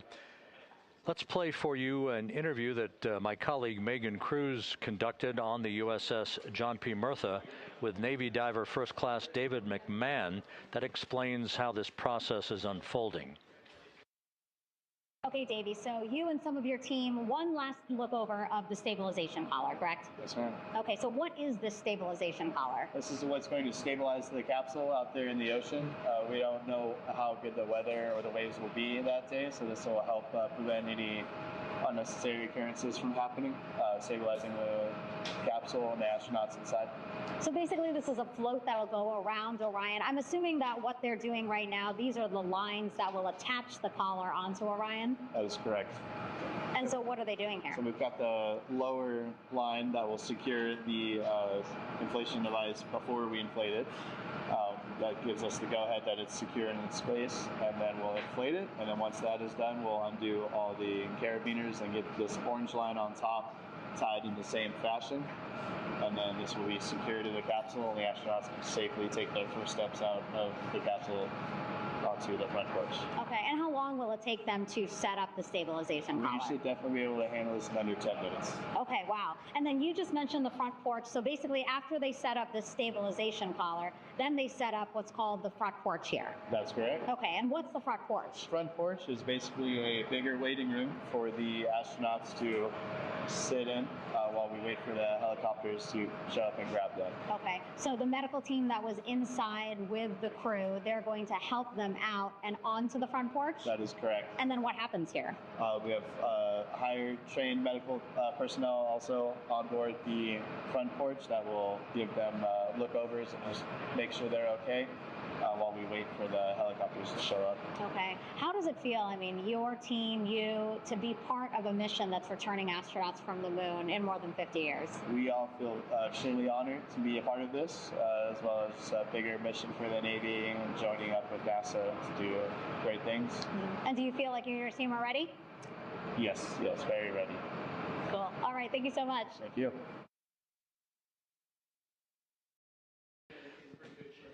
Once again, the recovery operations are continuing out in the Pacific.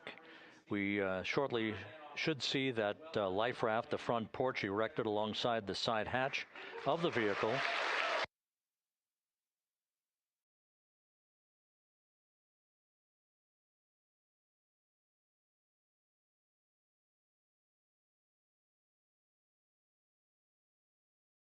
A number of flight controllers have come into the flight control room to receive congratulations from Entry Flight Director Rick Henfling. But we're going to stick with our operations out in the Pacific as we await the extraction of the 4 crew members who are reported to be in excellent condition.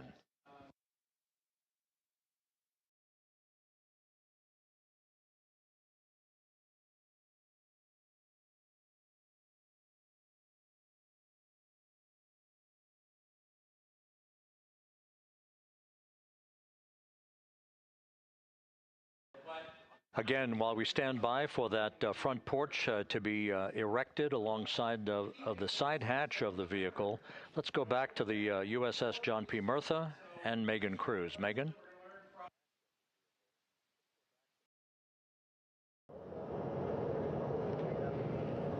Hey, Rob.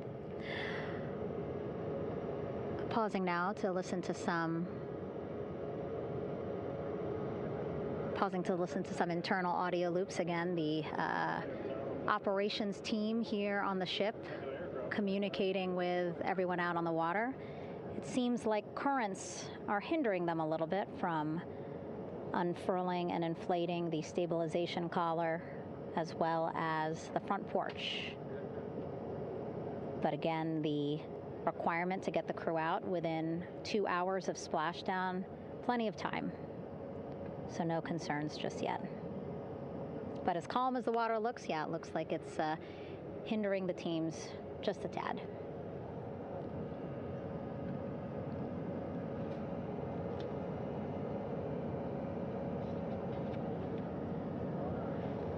You can see in some of our shots that side hatch still open.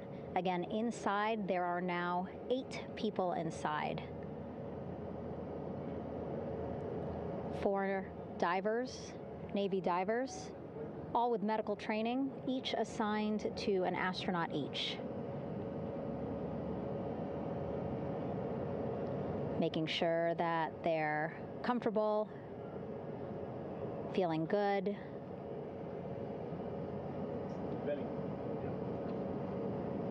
As you've heard us say in the broadcast, they expect a little bit of discomfort. Again, these astronauts just traveled back to Earth at 25,000 miles an hour, a nearly 695,000-mile journey around the moon. If you think you get car sick.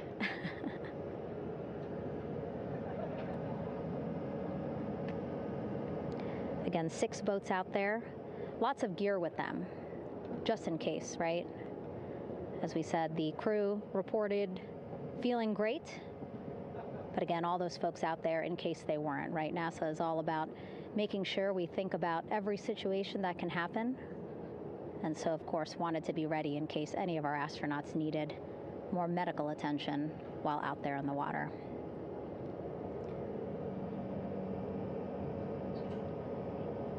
You see now teams, again, trying to set up the stabilization collar and front porch for the crew to get out of Orion. They need both, right? The stabilization collar will keep Orion from swaying as you see it is doing now.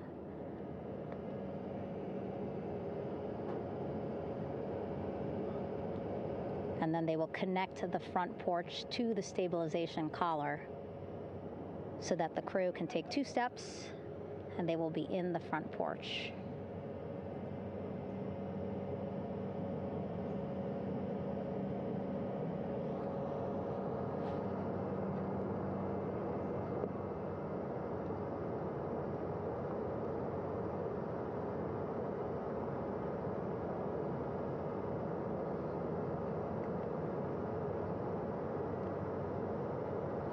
Not a lot of chatter on the mission audio loops. That's a good thing. Again, things proceeding pretty nominally, even if they're fighting some currents out there on the Pacific Ocean.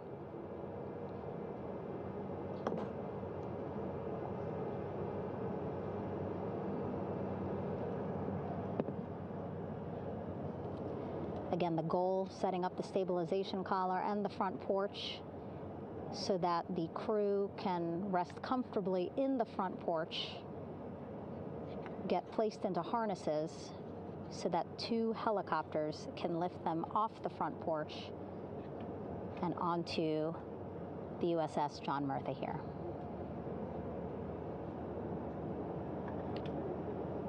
The helicopters are going to take turns picking up an astronaut. So again, Helo 1 and Helo 2.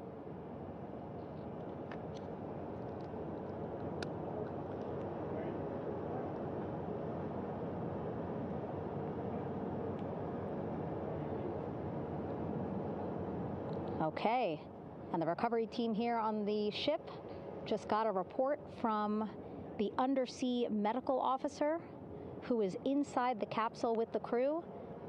He is reporting all 4 members are green. All of our 4 astronauts, Reid, Victor, Christina, Jeremy, green, meaning they are feeling great, not the complexion of their skin. They are feeling great, happy to be home, and ready to be extracted as soon as possible.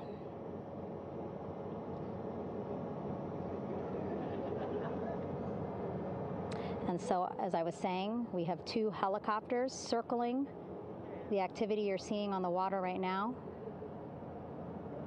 Each will take turns picking up an astronaut. So Helo 1 will come on in, hover above the front porch, about 40 feet above the front porch.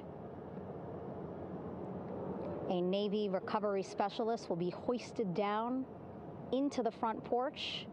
The restricted maneuvering doctrine is in effect. We'll connect to the first astronaut, which we're expecting to be Christina. And then Helo 2 comes around, picks up Jeremy, while Helo 1 stays above head, and then Helo 1 will come back in for another astronaut, and then Helo 2 for the last astronaut, and then back to the flight deck here on the recovery ship.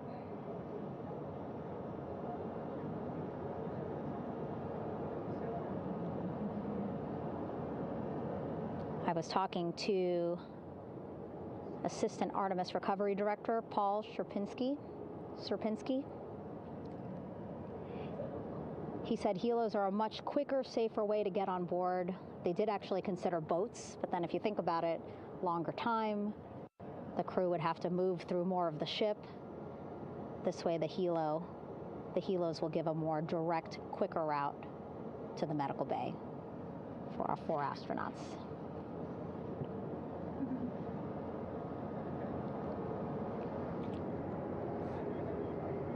Beautiful shots from our aerial and imagery teams.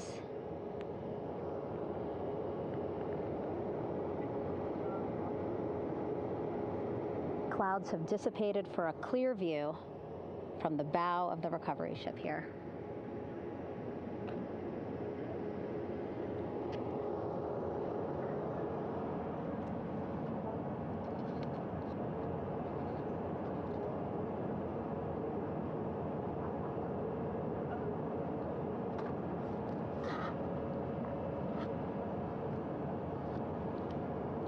You can still see divers in the water there.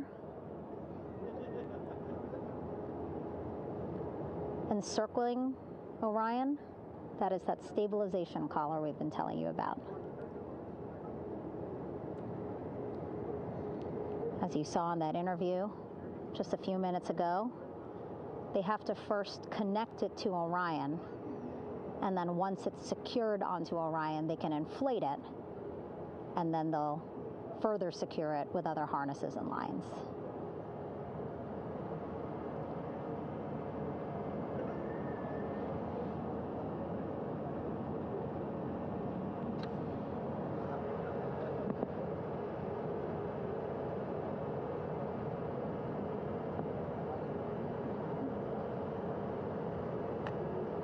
About an hour and 10 minutes since splashdown in the Pacific Ocean here.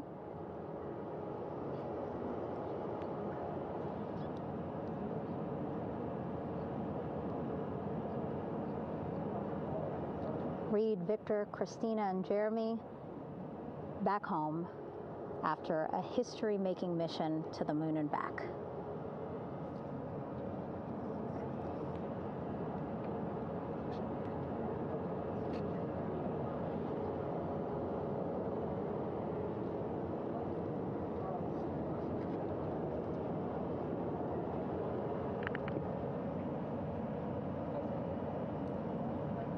If you missed what we said just a couple of minutes ago, the undersea medical officer inside with the crew in Orion reporting all 4 crew members feeling great.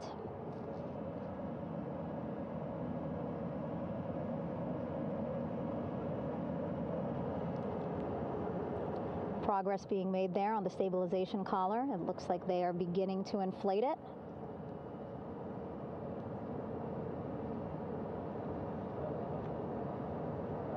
And it looks like they're starting to unfold the front porch in order to get that into the water here shortly and inflate that as well.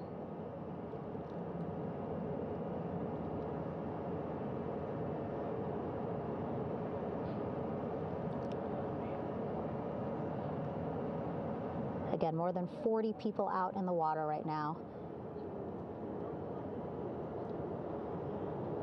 And those Navy and NASA personnel have been in the water for now about 4 hours.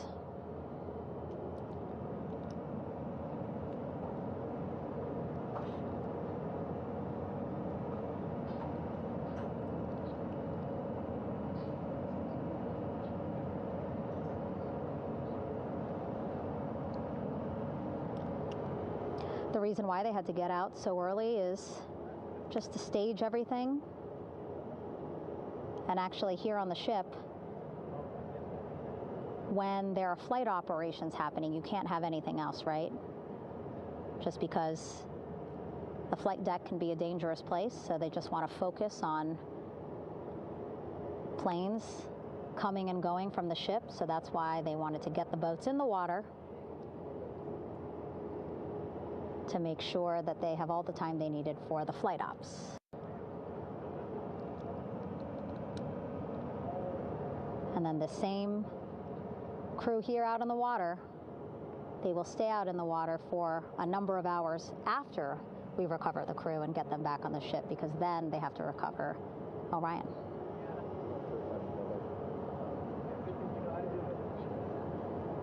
All right, that stabilization collar looking good around Orion.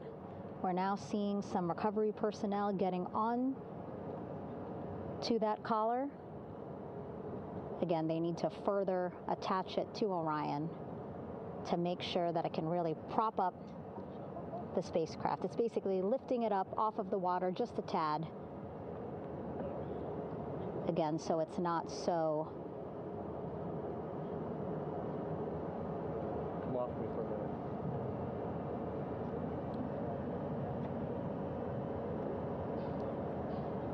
So it doesn't sway so much in the water there.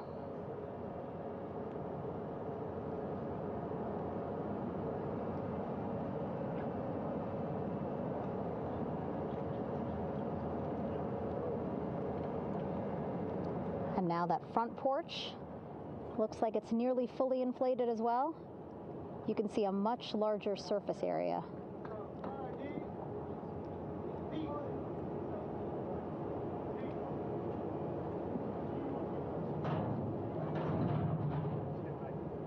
And so once the crew get out of Orion, they can stretch their legs a little bit on this front porch, get some fresh air.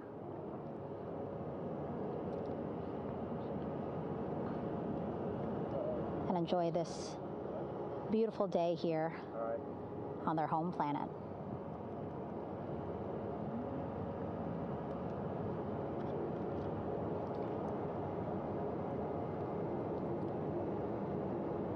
It appears teams now are about to connect the front porch to the stabilization collar.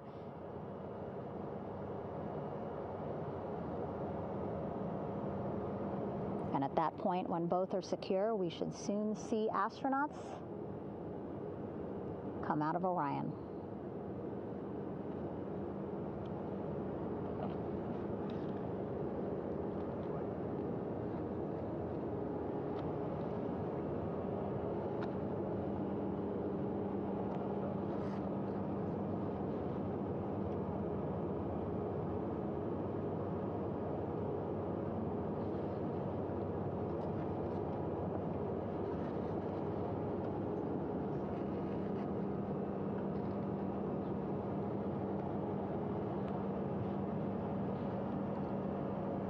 All these views you see also being fed to the Landing Force Operations Center here on the ship.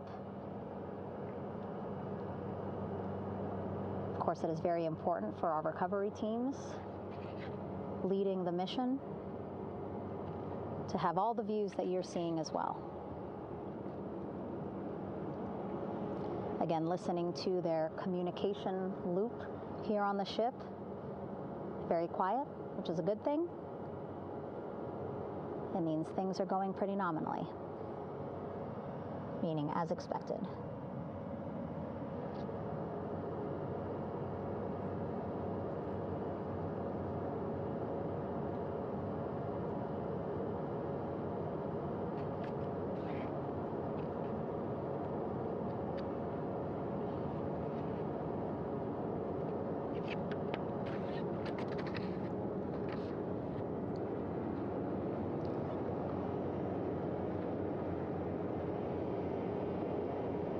Again, all this activity happening just 3,000 yards away from the ship. So that means this will be a very quick flight back on the helicopters for the crew. 2-3 minutes, and then they'll be back here on the ship. I know.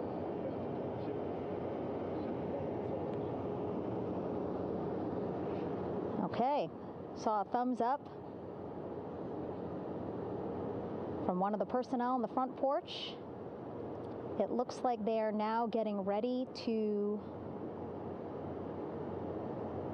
deploy what they call the Air Rescue Vest, ARV. And so this is the harness that each crew member will get into in order to be hoisted into the helicopters. Again, those helicopters hovering just about 40 feet above the front porch when they're ready to pick up each crew member.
This is Mission Control Houston.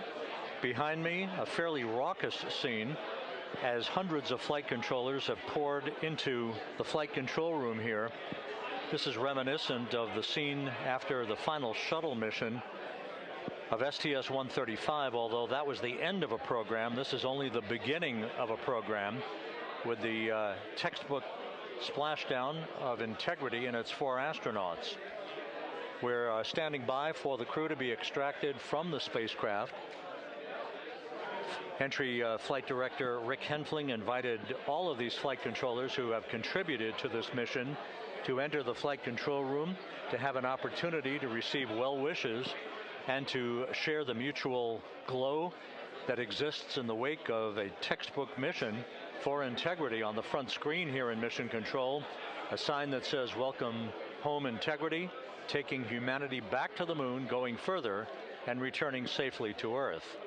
So all of that jubilation, part of the post-splashdown activities, even as we await the crew being extracted from the vehicle to be hoisted onto Navy helicopters for the trip back to the USS John P. Murtha.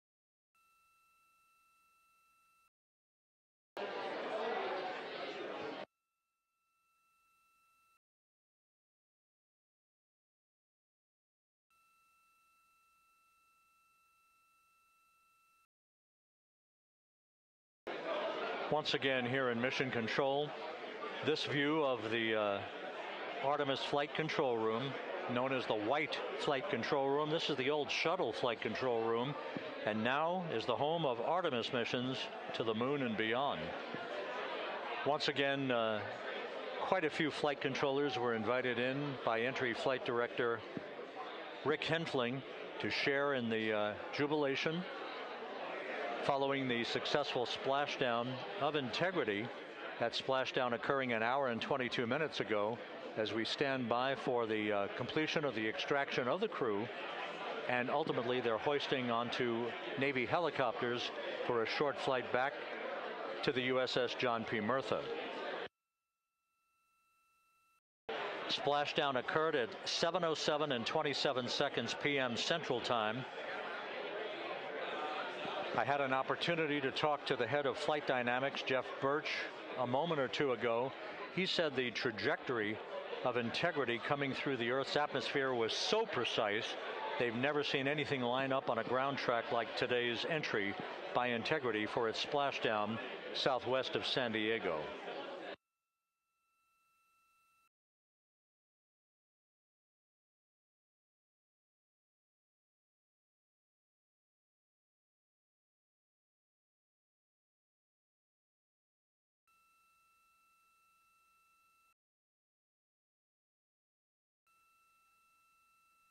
And the initial, you can hear it.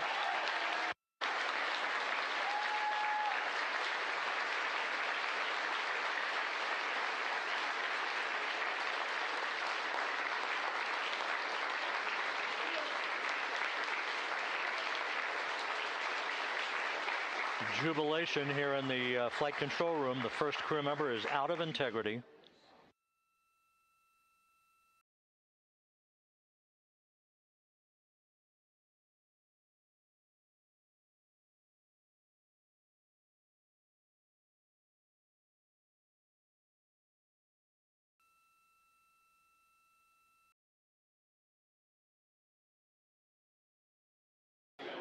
We are expecting the other crew members momentarily to be extracted.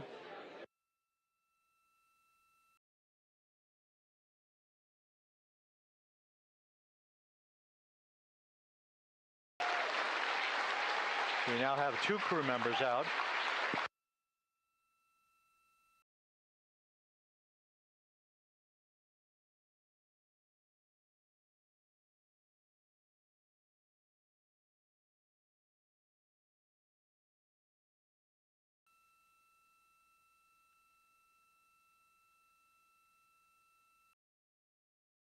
Two crew members out, 2 to go.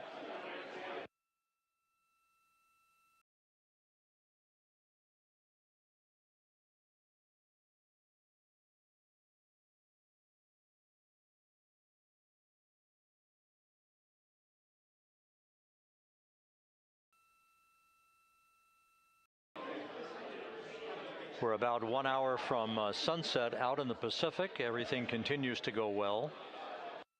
Integrity's systems function perfectly during its entry back to Earth.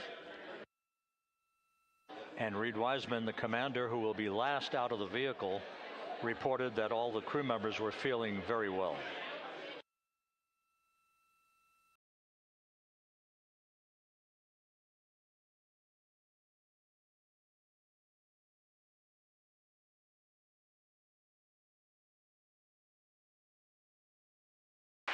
Crew member number 3 now out.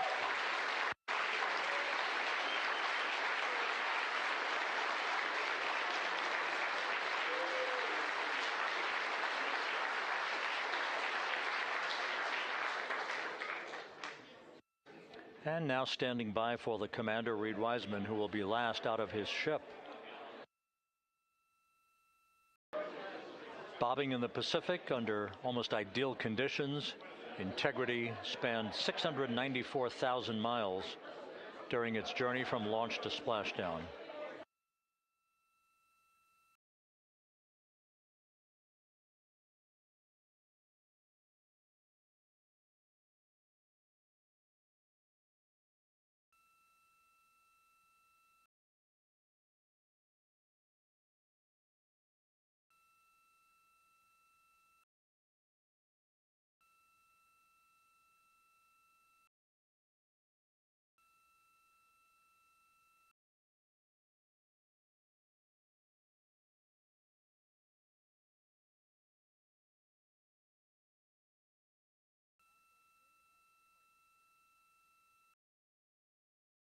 And we now have Reid Wiseman out of the vehicle, all 4 crew members now out of Integrity.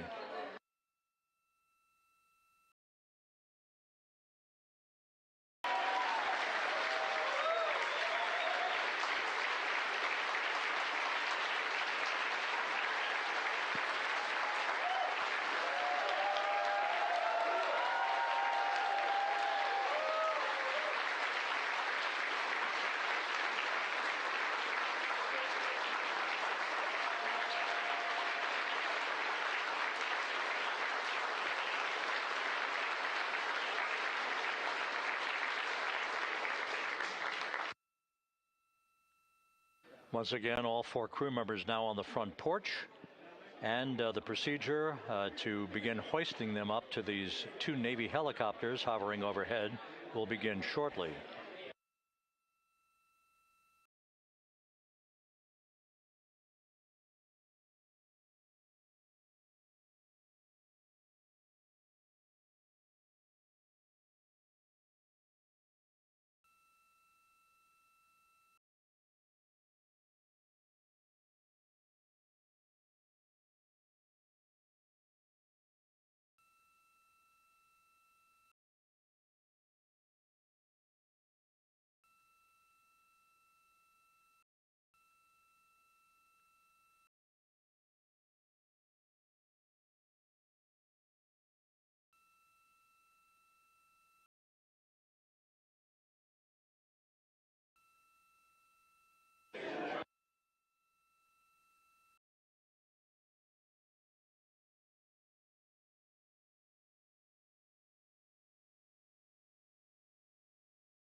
This is Mission Control Houston.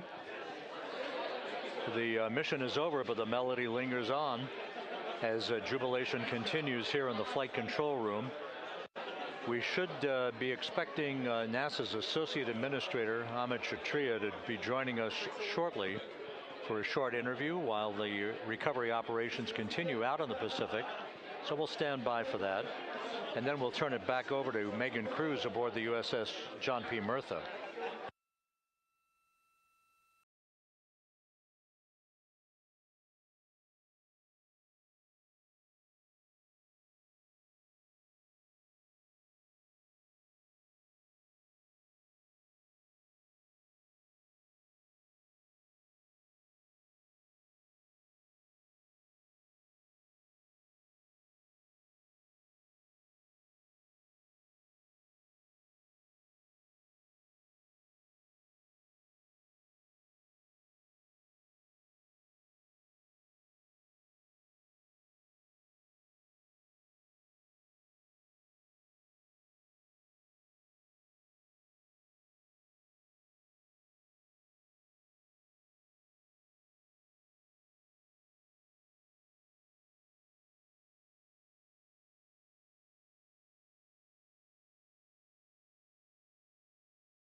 This is Mission Control Houston here in the Artemis flight control room. A number of flight controllers basking in the glory of the successful end of this mission that carried 4 astronauts around the moon on a lunar flyby, and the first test flight of Orion with crew members on board.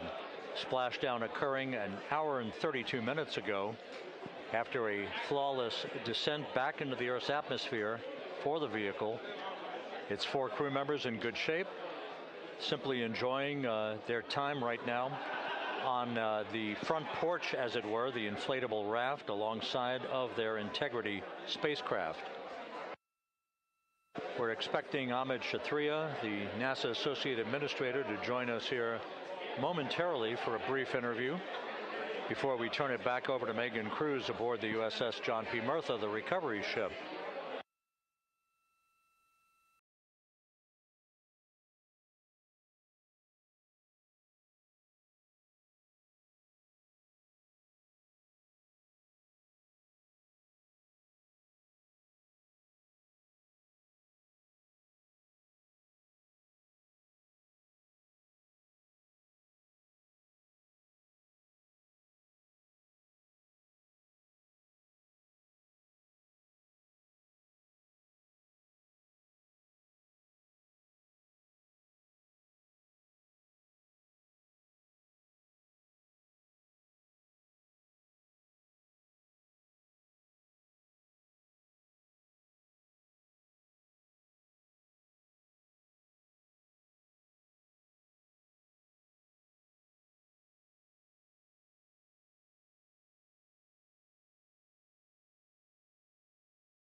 This is Mission Control Houston. We're about an hour and 34 minutes since the textbook splashdown of integrity in the Pacific to bring home our astronauts. And with us now is Amit Kshatriya, the NASA Associate Administrator. Amit, a little bit of history made tonight, a little bit of history made over the past few weeks. Your thoughts as this team here basks in the glow of what they just accomplished? Yeah, Rob, we're here in the control center, and it's kind of overrun with jubilant folks in the Mission Control Houston, as well as engineering, and folks that just want to be here, part of it, as we watch our crew get extracted from the vehicle. And you know, my thought is always about these teams, the team that's in the water right now pulling the crew out, the team here in Houston that worked so hard over the last 10 days, no sleep to get this done. You know, we still have some work to do to get the crew to the med bay here on the ship. They all look great coming out, so hopefully that won't be too long. You know, I think we saw the administrator on the boat too, giving his thanks to the Navy team on the Murtha, which they're just an incredible group of sailors. I was able to visit with them a couple weeks ago. And then if you pull it all the way back to the workers and the folks that joined the rocket at Michoud, that made the heat shield tiles that held together tonight, that stacked the vehicle in Florida, that integrated the vehicle in Denver, that fired the engines in Stennis, that fired the boosters in Promontory. I mean, this is the entire team, coming together and being tested by the environment that this machine went through, and they did it right. The work was good. They did it right. You've said in a number of briefings, of course, and in other forums that this is just the first step. The cadence has to step up, as the administrator has indicated. Now, it's a little early for the full report card on how Integrity did, but did this mission ultimately, from your eyes view, exceed expectations? It absolutely did. I mean, I was waiting to talk about this until we're in the water, and I think we still have, again, work to do to bring it in and really kind of go through it bolt by bolt and see what we learned. But I mean, so far, given what we learned during the mission and given how we performed on ascent, on entry, I always think about energy in terms of the states that you worry about the most, and every time we put these machines through these incredibly energetic states, they came through. So I'm fairly confident that we made a big step tonight to get us on the path towards the surface. I think the path to the surface is open now. We do have to do all the work, and we'll make sure we talk about that as cleanly as we can. We learned a few things during the mission, but I have to tell you, this was an incredible test of an incredible machine. From an American psyche standpoint, the Empire State Building was lit up red, white, and blue tonight. Our coverage was seen on baseball stadiums around the major leagues. How captivating was this experience for the American people, for the world, in fact, as we returned to the moon? I have not been able to watch a lot of the coverage as we've progressed through the mission. I will tell you, just from my witness in Florida before launch, and then seeing the people's faces here, and then reading where I can about how things are going. I think this has been a gift to the world from NASA. NASA has given the world a gift, proving to folks all over the place, especially young people, and that to me is what this is really about. Young people, when they see what we can do when we work together, when we have teams.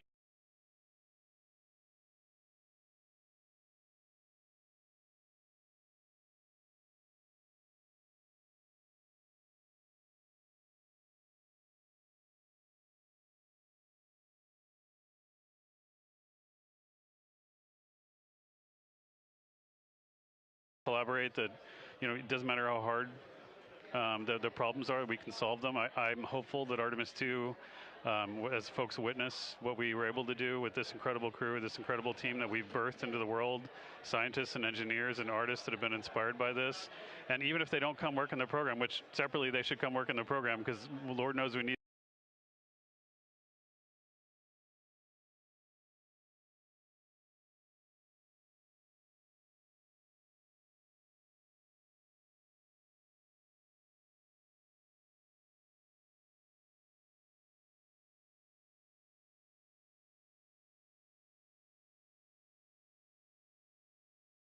the help. But even if they don't want to come work in the program, hopefully they up to recognize they can do amazing things when they work together and contribute to society and be good citizens and really change the way, the challenges that are coming in the world are overcomable if we work together like this. And one final question. Flying to the moon, we did it. We've done it again this past.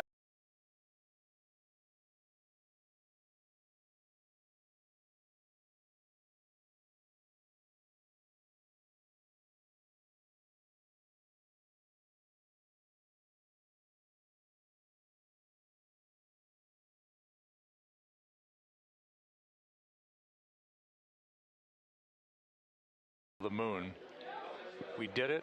We've done it again this past week and a half or so.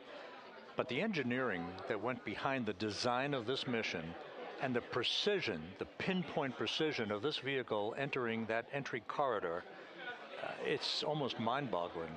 Yeah, it is incredible when you think about the energies involved and the uncertainties involved that when we inserted the vehicle. The energies involved and the uncertainties involved that when we inserted the vehicle into orbit, it was 99.2% down the middle. When we dropped the vehicle right on top of the fleet here, our guys knew exactly where to go, but the guidance was perfect. And it's interesting. I've got this question a lot over the last few weeks about, we did this before 53 years ago, and that I think. It is a reasonable thing to contemplate, like what's gone on since then. And what I'd tell you is, when we did Apollo, which again, the more we learn about what they did, the more magical it seems what they were able to accomplish given the technology and the learnings that they had. But when we did Apollo, the architects of Apollo, Gilbert, Seaman, von Braun,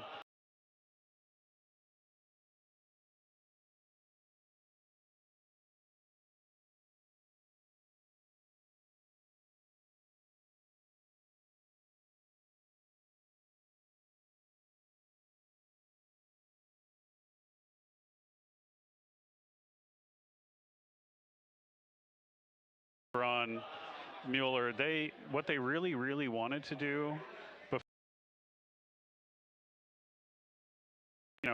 as they were contemplating what it meant to expand our range of action to the lunar surface, what they wanted to do was learn how to live and work in space for a long time.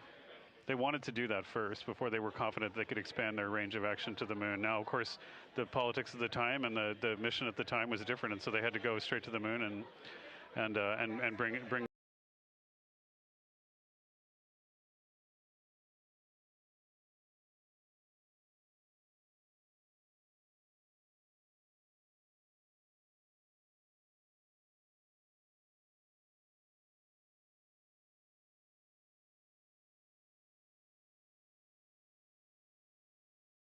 the mission at the time was different, and so they had to go straight to the moon and bring people home. And then after that,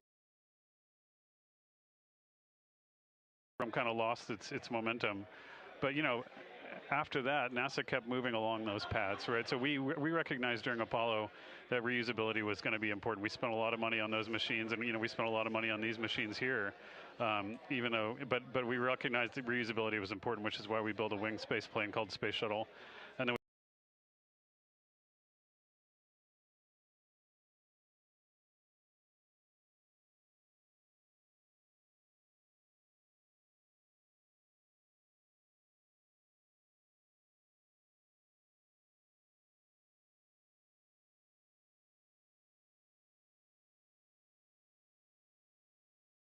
shuttle, and then we used that reusable machine to build a space station, and we learned for 25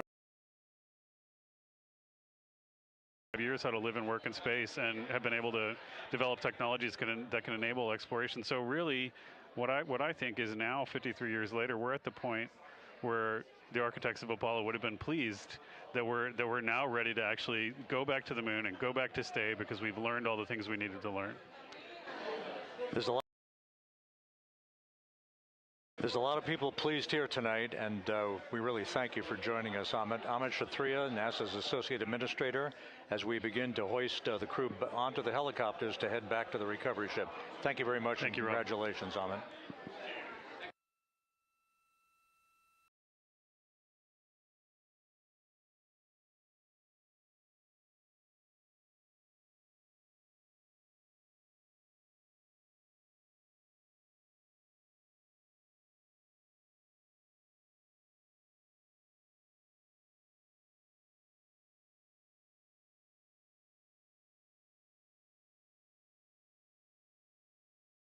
This is Mission Control Houston, with the crew members now beginning to be hoisted aboard the Navy helicopters.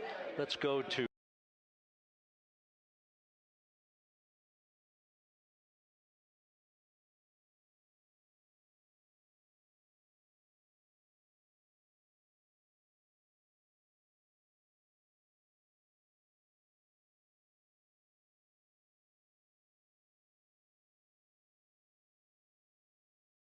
to Megan Cruz aboard the USS John P. Murtha, who will take it from here.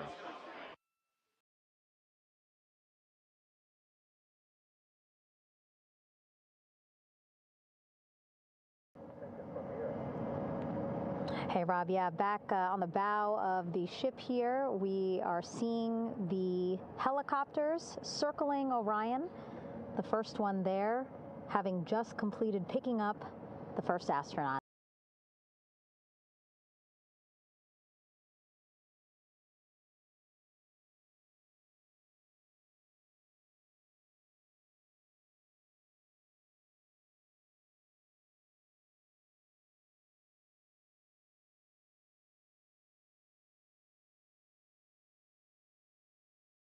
The first astronaut. Helo 2 now, hovering just 40 feet.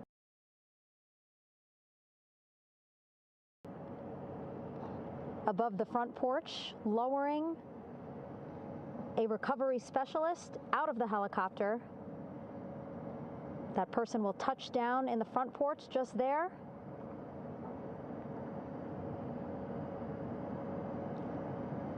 The crew members already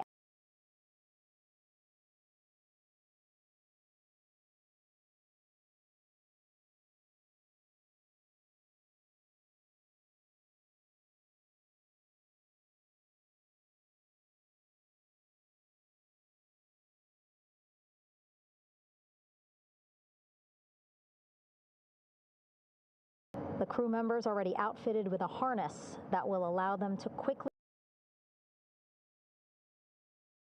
attach to the hoisting device.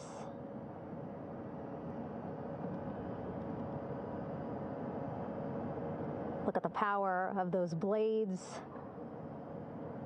throwing water out at the center there, the front porch with now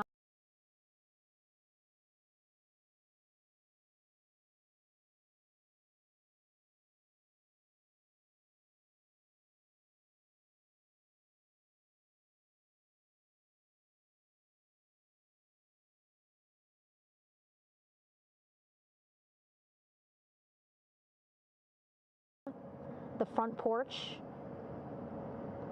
with now 3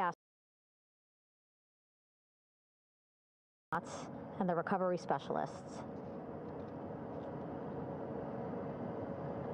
Again, crews already outfitted with a harness vest.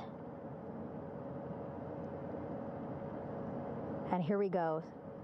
Second astronaut now off the front porch, getting hoisted into the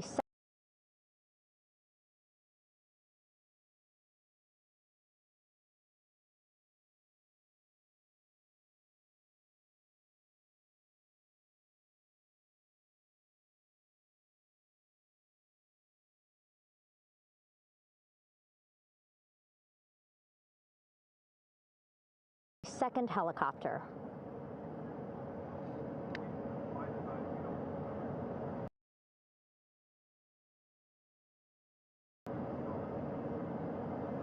That helicopter will now hover just a distance away to give room for the first helicopter to come back and pick up the third astronaut.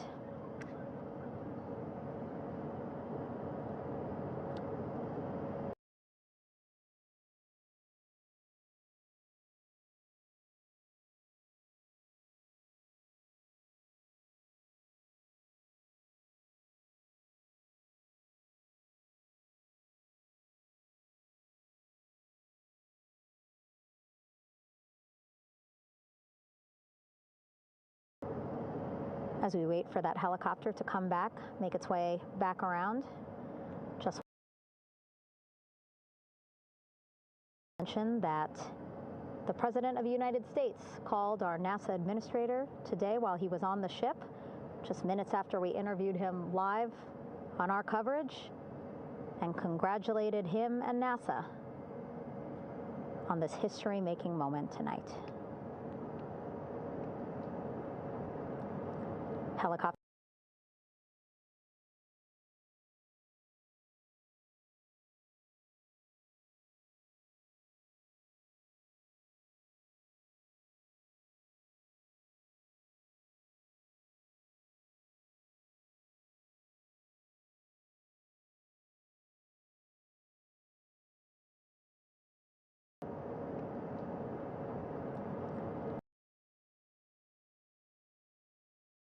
Helicopter 1 again hovering 40 feet over the front porch. We will soon see another recovery specialist getting lowered onto the front porch.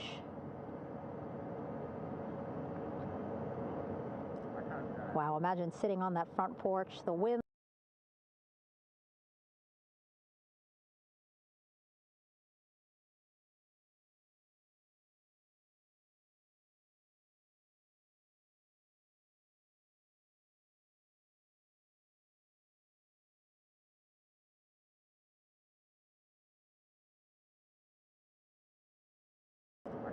Wow, imagine sitting on that front porch, the wind, the water. But recovery team determines that a helicopter flight back to the ship here would be safer, faster, and more comfortable for our crew who just completed a 10-day mission around the moon. Third astronaut in the air, getting hoisted quickly.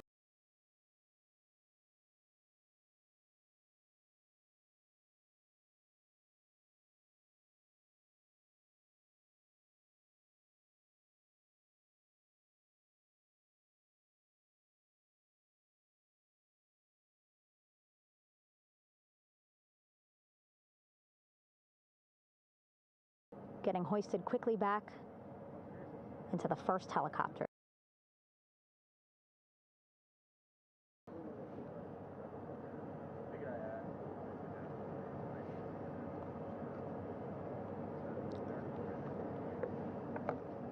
That first helicopter now on its way back to the ship here. We will soon see it land in just a few minutes.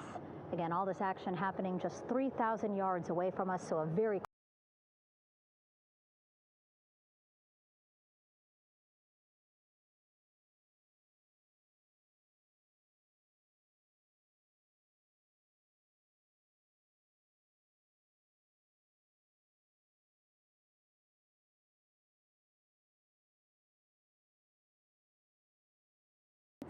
Again, all this action happening just 3,000 yards away from us, so a very quick flight back to tech. And now the only person left on the front porch, Commander Reid Wiseman. That second helicopter now making its way back over to the front porch.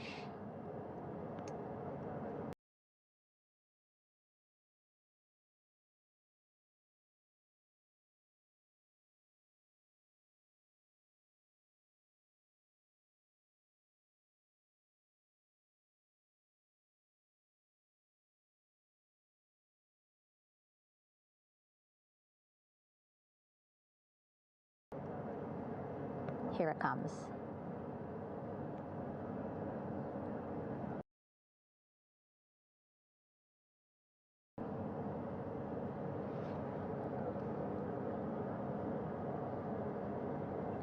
Making its final approach here.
last astronaut, Commander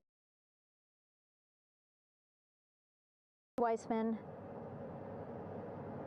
now off the front porch and almost into the second helicopter. Both now on their way back to the ship where we are, the USS John P. Murtha, just west of San Diego in the Pacific Ocean.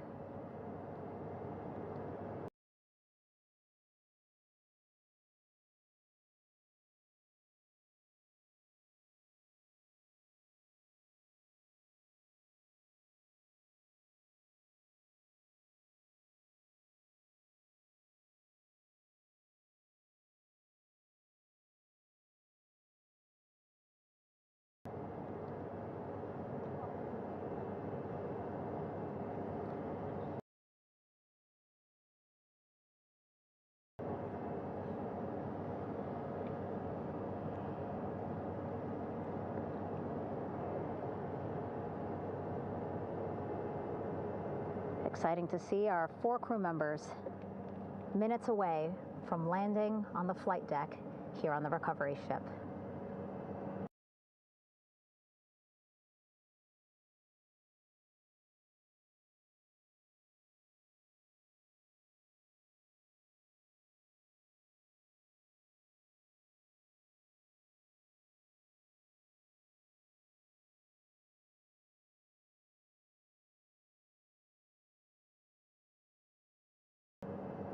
"550 people on this ship.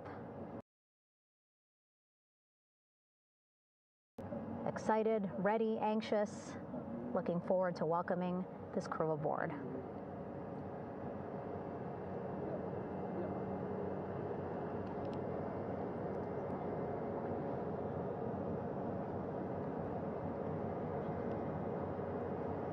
Watching them now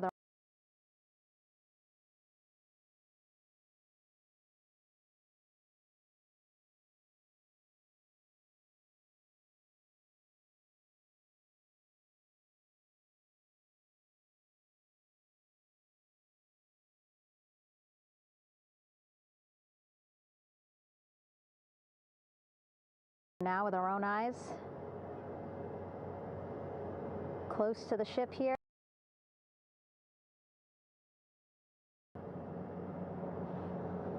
Hearing them begin to hover on the flight deck, which is just across from us here on the bow.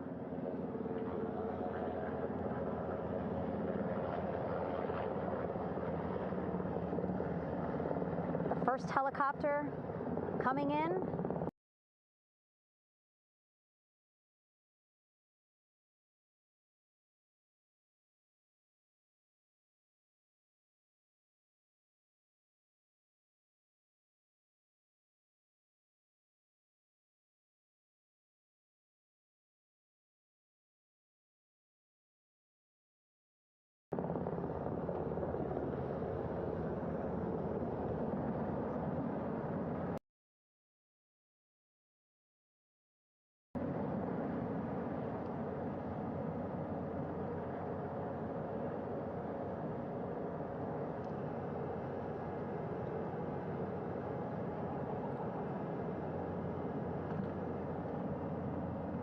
And wheels down. Wheels down of the first helicopter.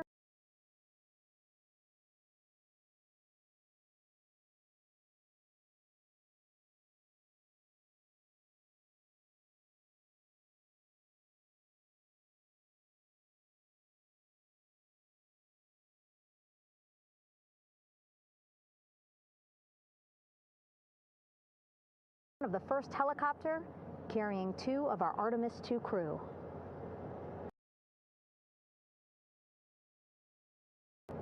Pilot Victor Glover and mission specialist Christina Koch.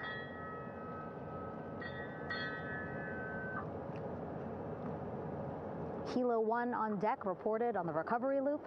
Again, the mission audio loops that the recovery team are using here to communicate with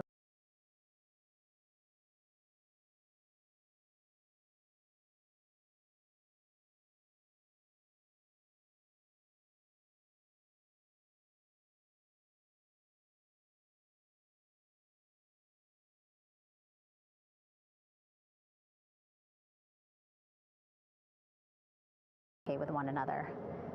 And an announcement just made on the ship, integrity incoming.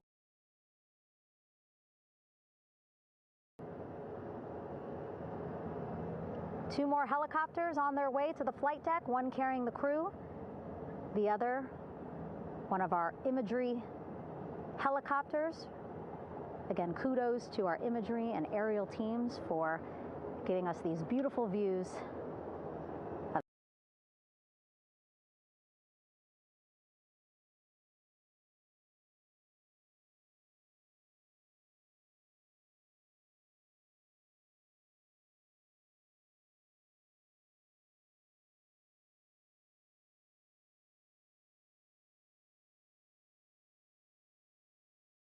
of history in the making.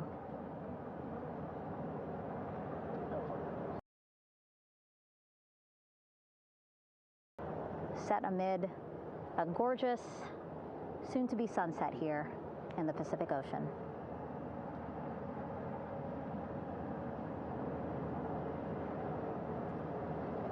Second helicopter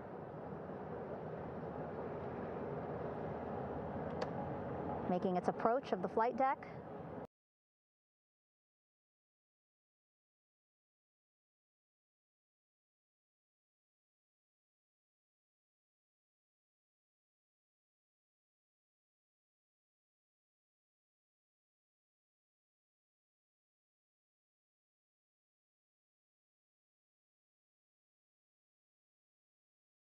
Making its approach of the flight deck.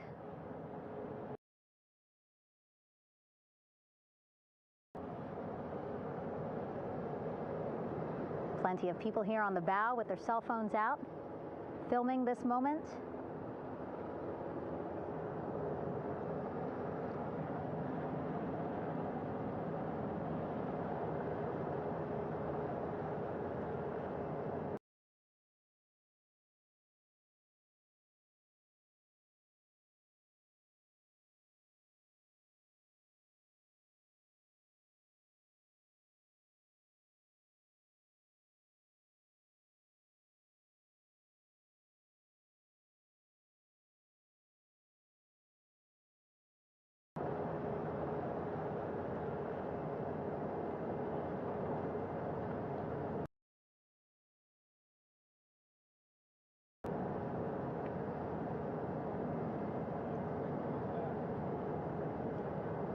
Some impressive flying here by the Navy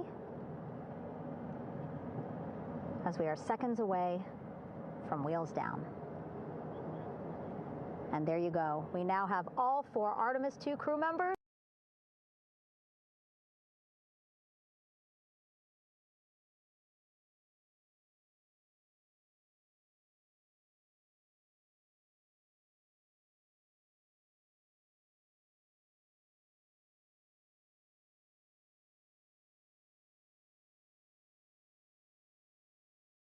Artemis II crew members on the USS John P. Murtha.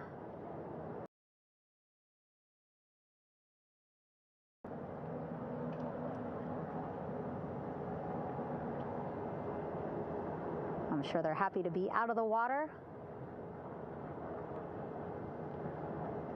and on this recovery ship with, again, 550 people on board, ready to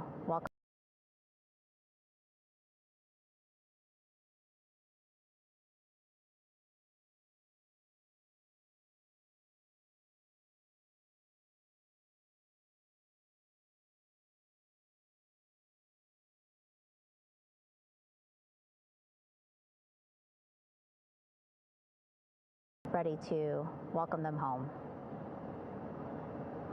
But first,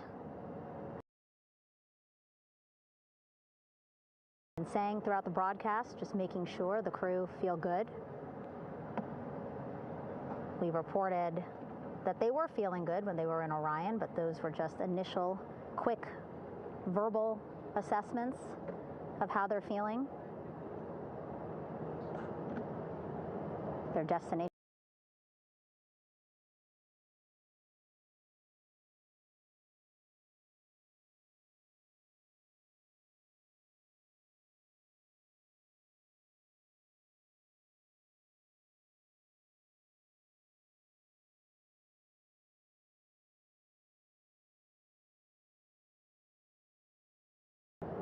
Their destination tonight, the medical bay here on the ship.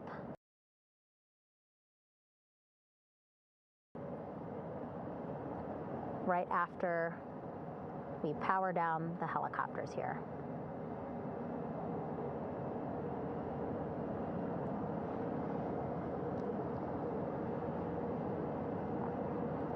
The team on the flight deck working quickly but methodically.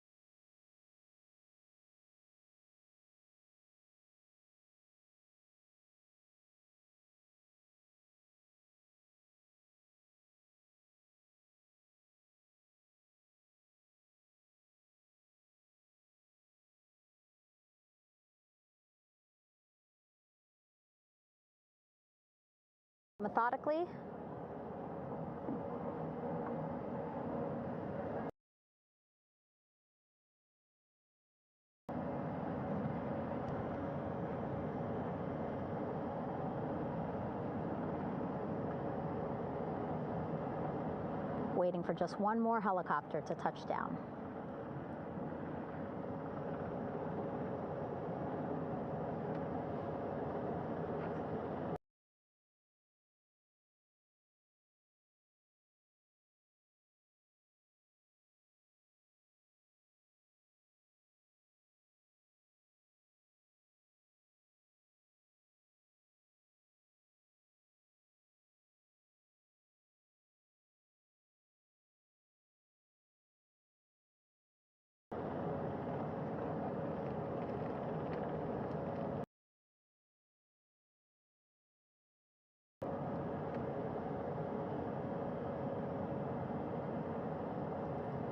Very limited personnel here on the flight deck. Restricted maneuvering doctrine is in effect.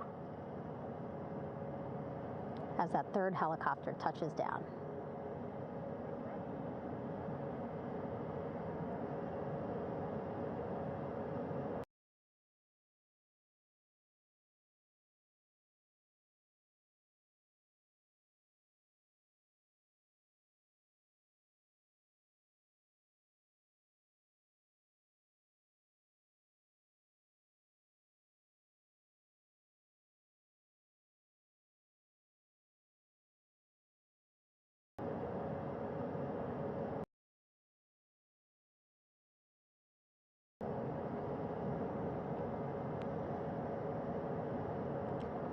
The ship is at flight quarters.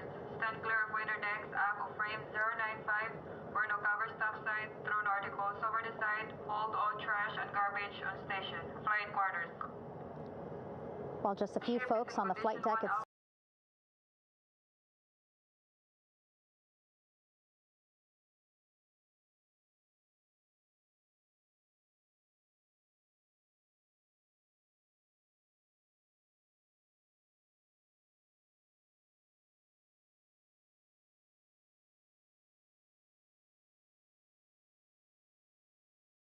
While just a few folks on the flight deck itself, there are plenty more on some upper. I see in some of our views a very packed crowd overhead. Announcements being made over the ship's loudspeaker system, reminding folks to stay clear of operational areas like the flight deck.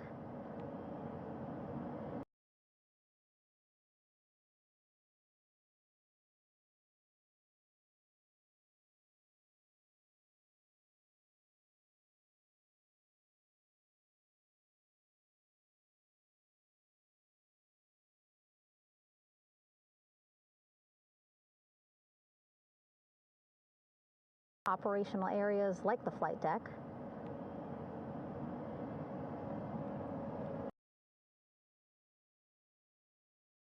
So that teams can work quickly to get the crew off of the helicopters and into the medical bay.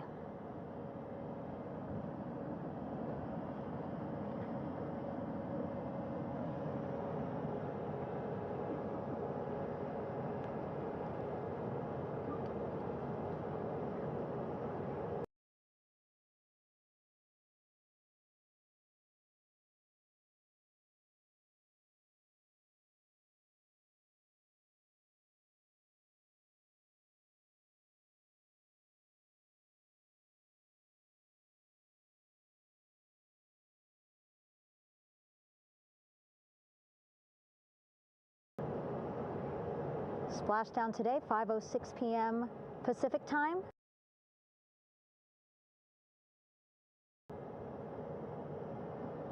We are within 2 hours of that splashdown time, and already we have all 4 crew members on the flight deck of the USS John P. Murtha.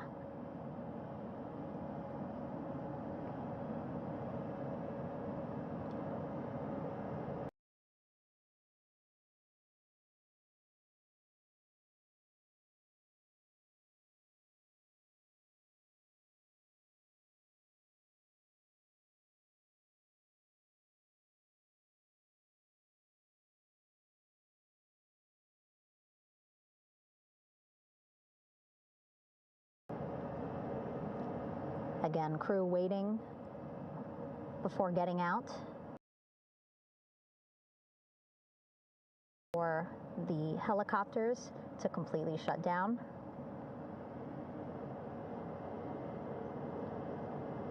Safety, of course, very important to NASA and the U.S. military.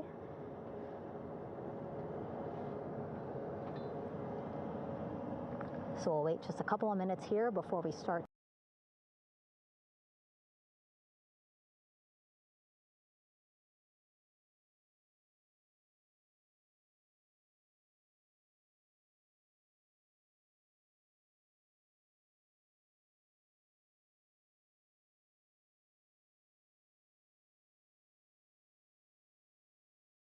Here before we start seeing crew members walk off the helicopter one by one.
All right, and now here we see pilot Victor Glover and Mission Specialist Christina Koch, sitting on the edge of one of the helicopters, looking in great spirits. That familiar smile and laugh from Victor, I can see it from here. Christina, I'm sure, feeling the same way, just blocked a little bit by our camera here, but we'll see her here shortly. A photographer taking their pictures. Victor saluting folks on the flight deck. They look like they're in great spirits. Happy to be home, I'm sure.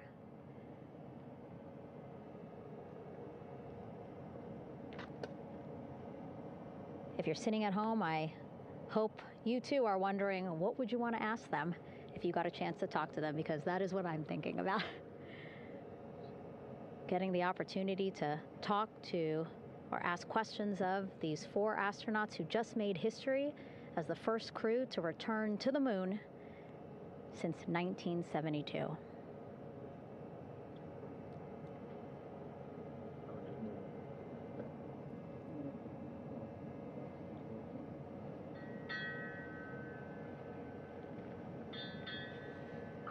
Oh, there we see Christina there, also smiling, finally peering out, waving at the cameras. Hello to you too, Christina, yes. Welcome back. Welcome, welcome home. A loudspeaker announcement on the ship saying, "Welcome home, Integrity."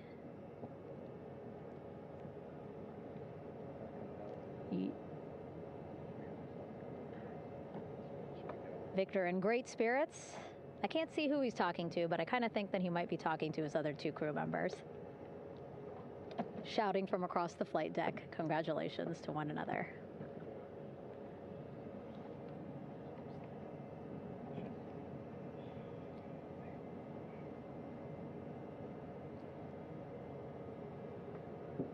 And so now we see some Navy personnel walking up to the helicopter. This is again the first helicopter carrying pilot Victor Glover and mission specialist Christina Koch. Both have taken off their helmets now.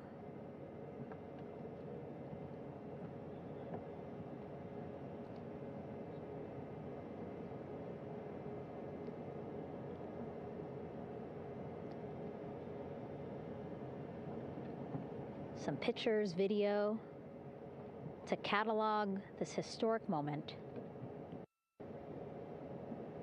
A beautiful sunset just behind them here in the Pacific Ocean. Golden hour. These pictures will be beautiful.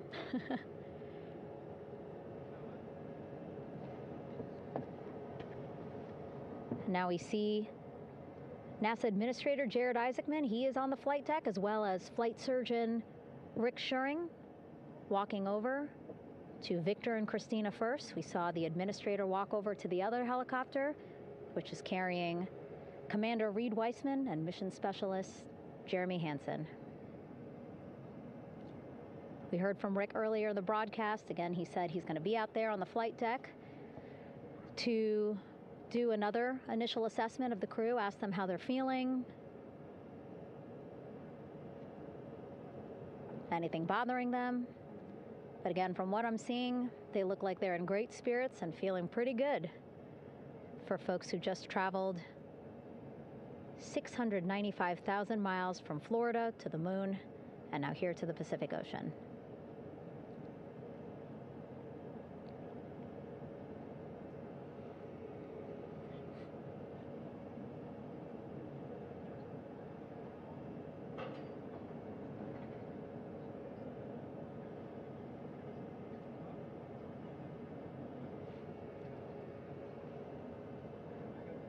We're now seeing NASA Administrator Jared Isaacman walking across the flight deck. He had been talking to Reid and Jeremy, now approaching Victor and Christina. A hug from Victor, a hug from Christina.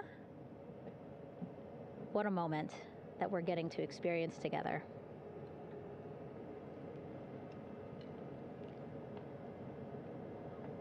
I'm sure congratulatory words. You know, we got to speak to the administrator live on this broadcast as well, and he said the kid in him right now, giddy, absolutely giddy at what we were able to accomplish today. Returning them home safely and in good spirits after a 10-day mission around the moon. And here we go. We're seeing Jeremy walking, waving across the flight deck, now on his way to the medical bay.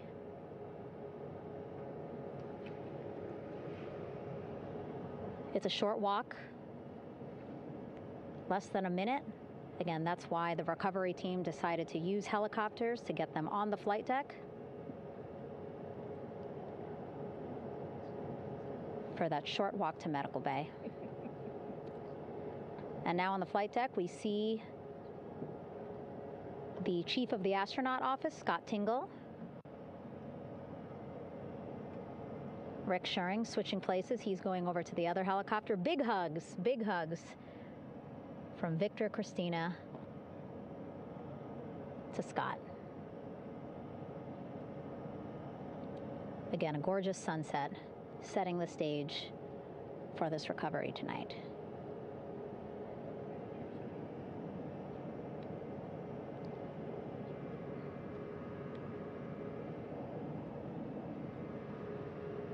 All right, and now here we are, Christina, making her way, looking thankful, grateful, happy to be home.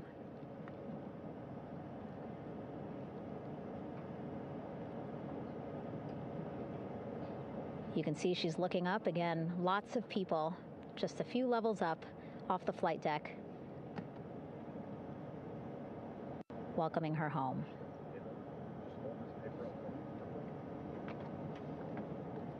Scott holding the door like a gentleman, but back on his way to the other crew still on the flight deck.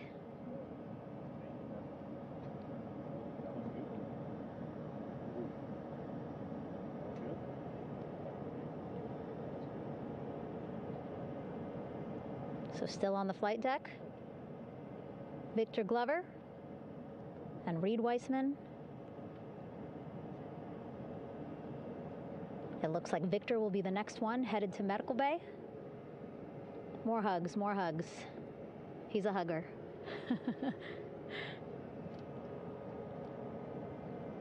Victor looking good as he walks across the flight deck. NASA administrator applauding. Victor applauding for all the folks on the ship with him who played a role in their safe return today.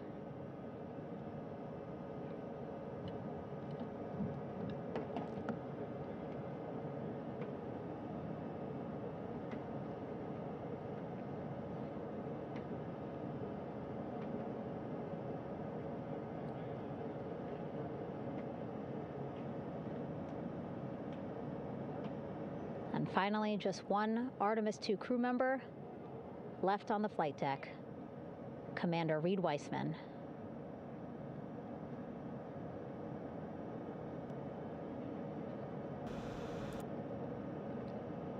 Applause from the group there on the flight deck, I'm sure, as well as on the level just above them, packed with people. Reid looking good as he takes his steps towards the medical bay.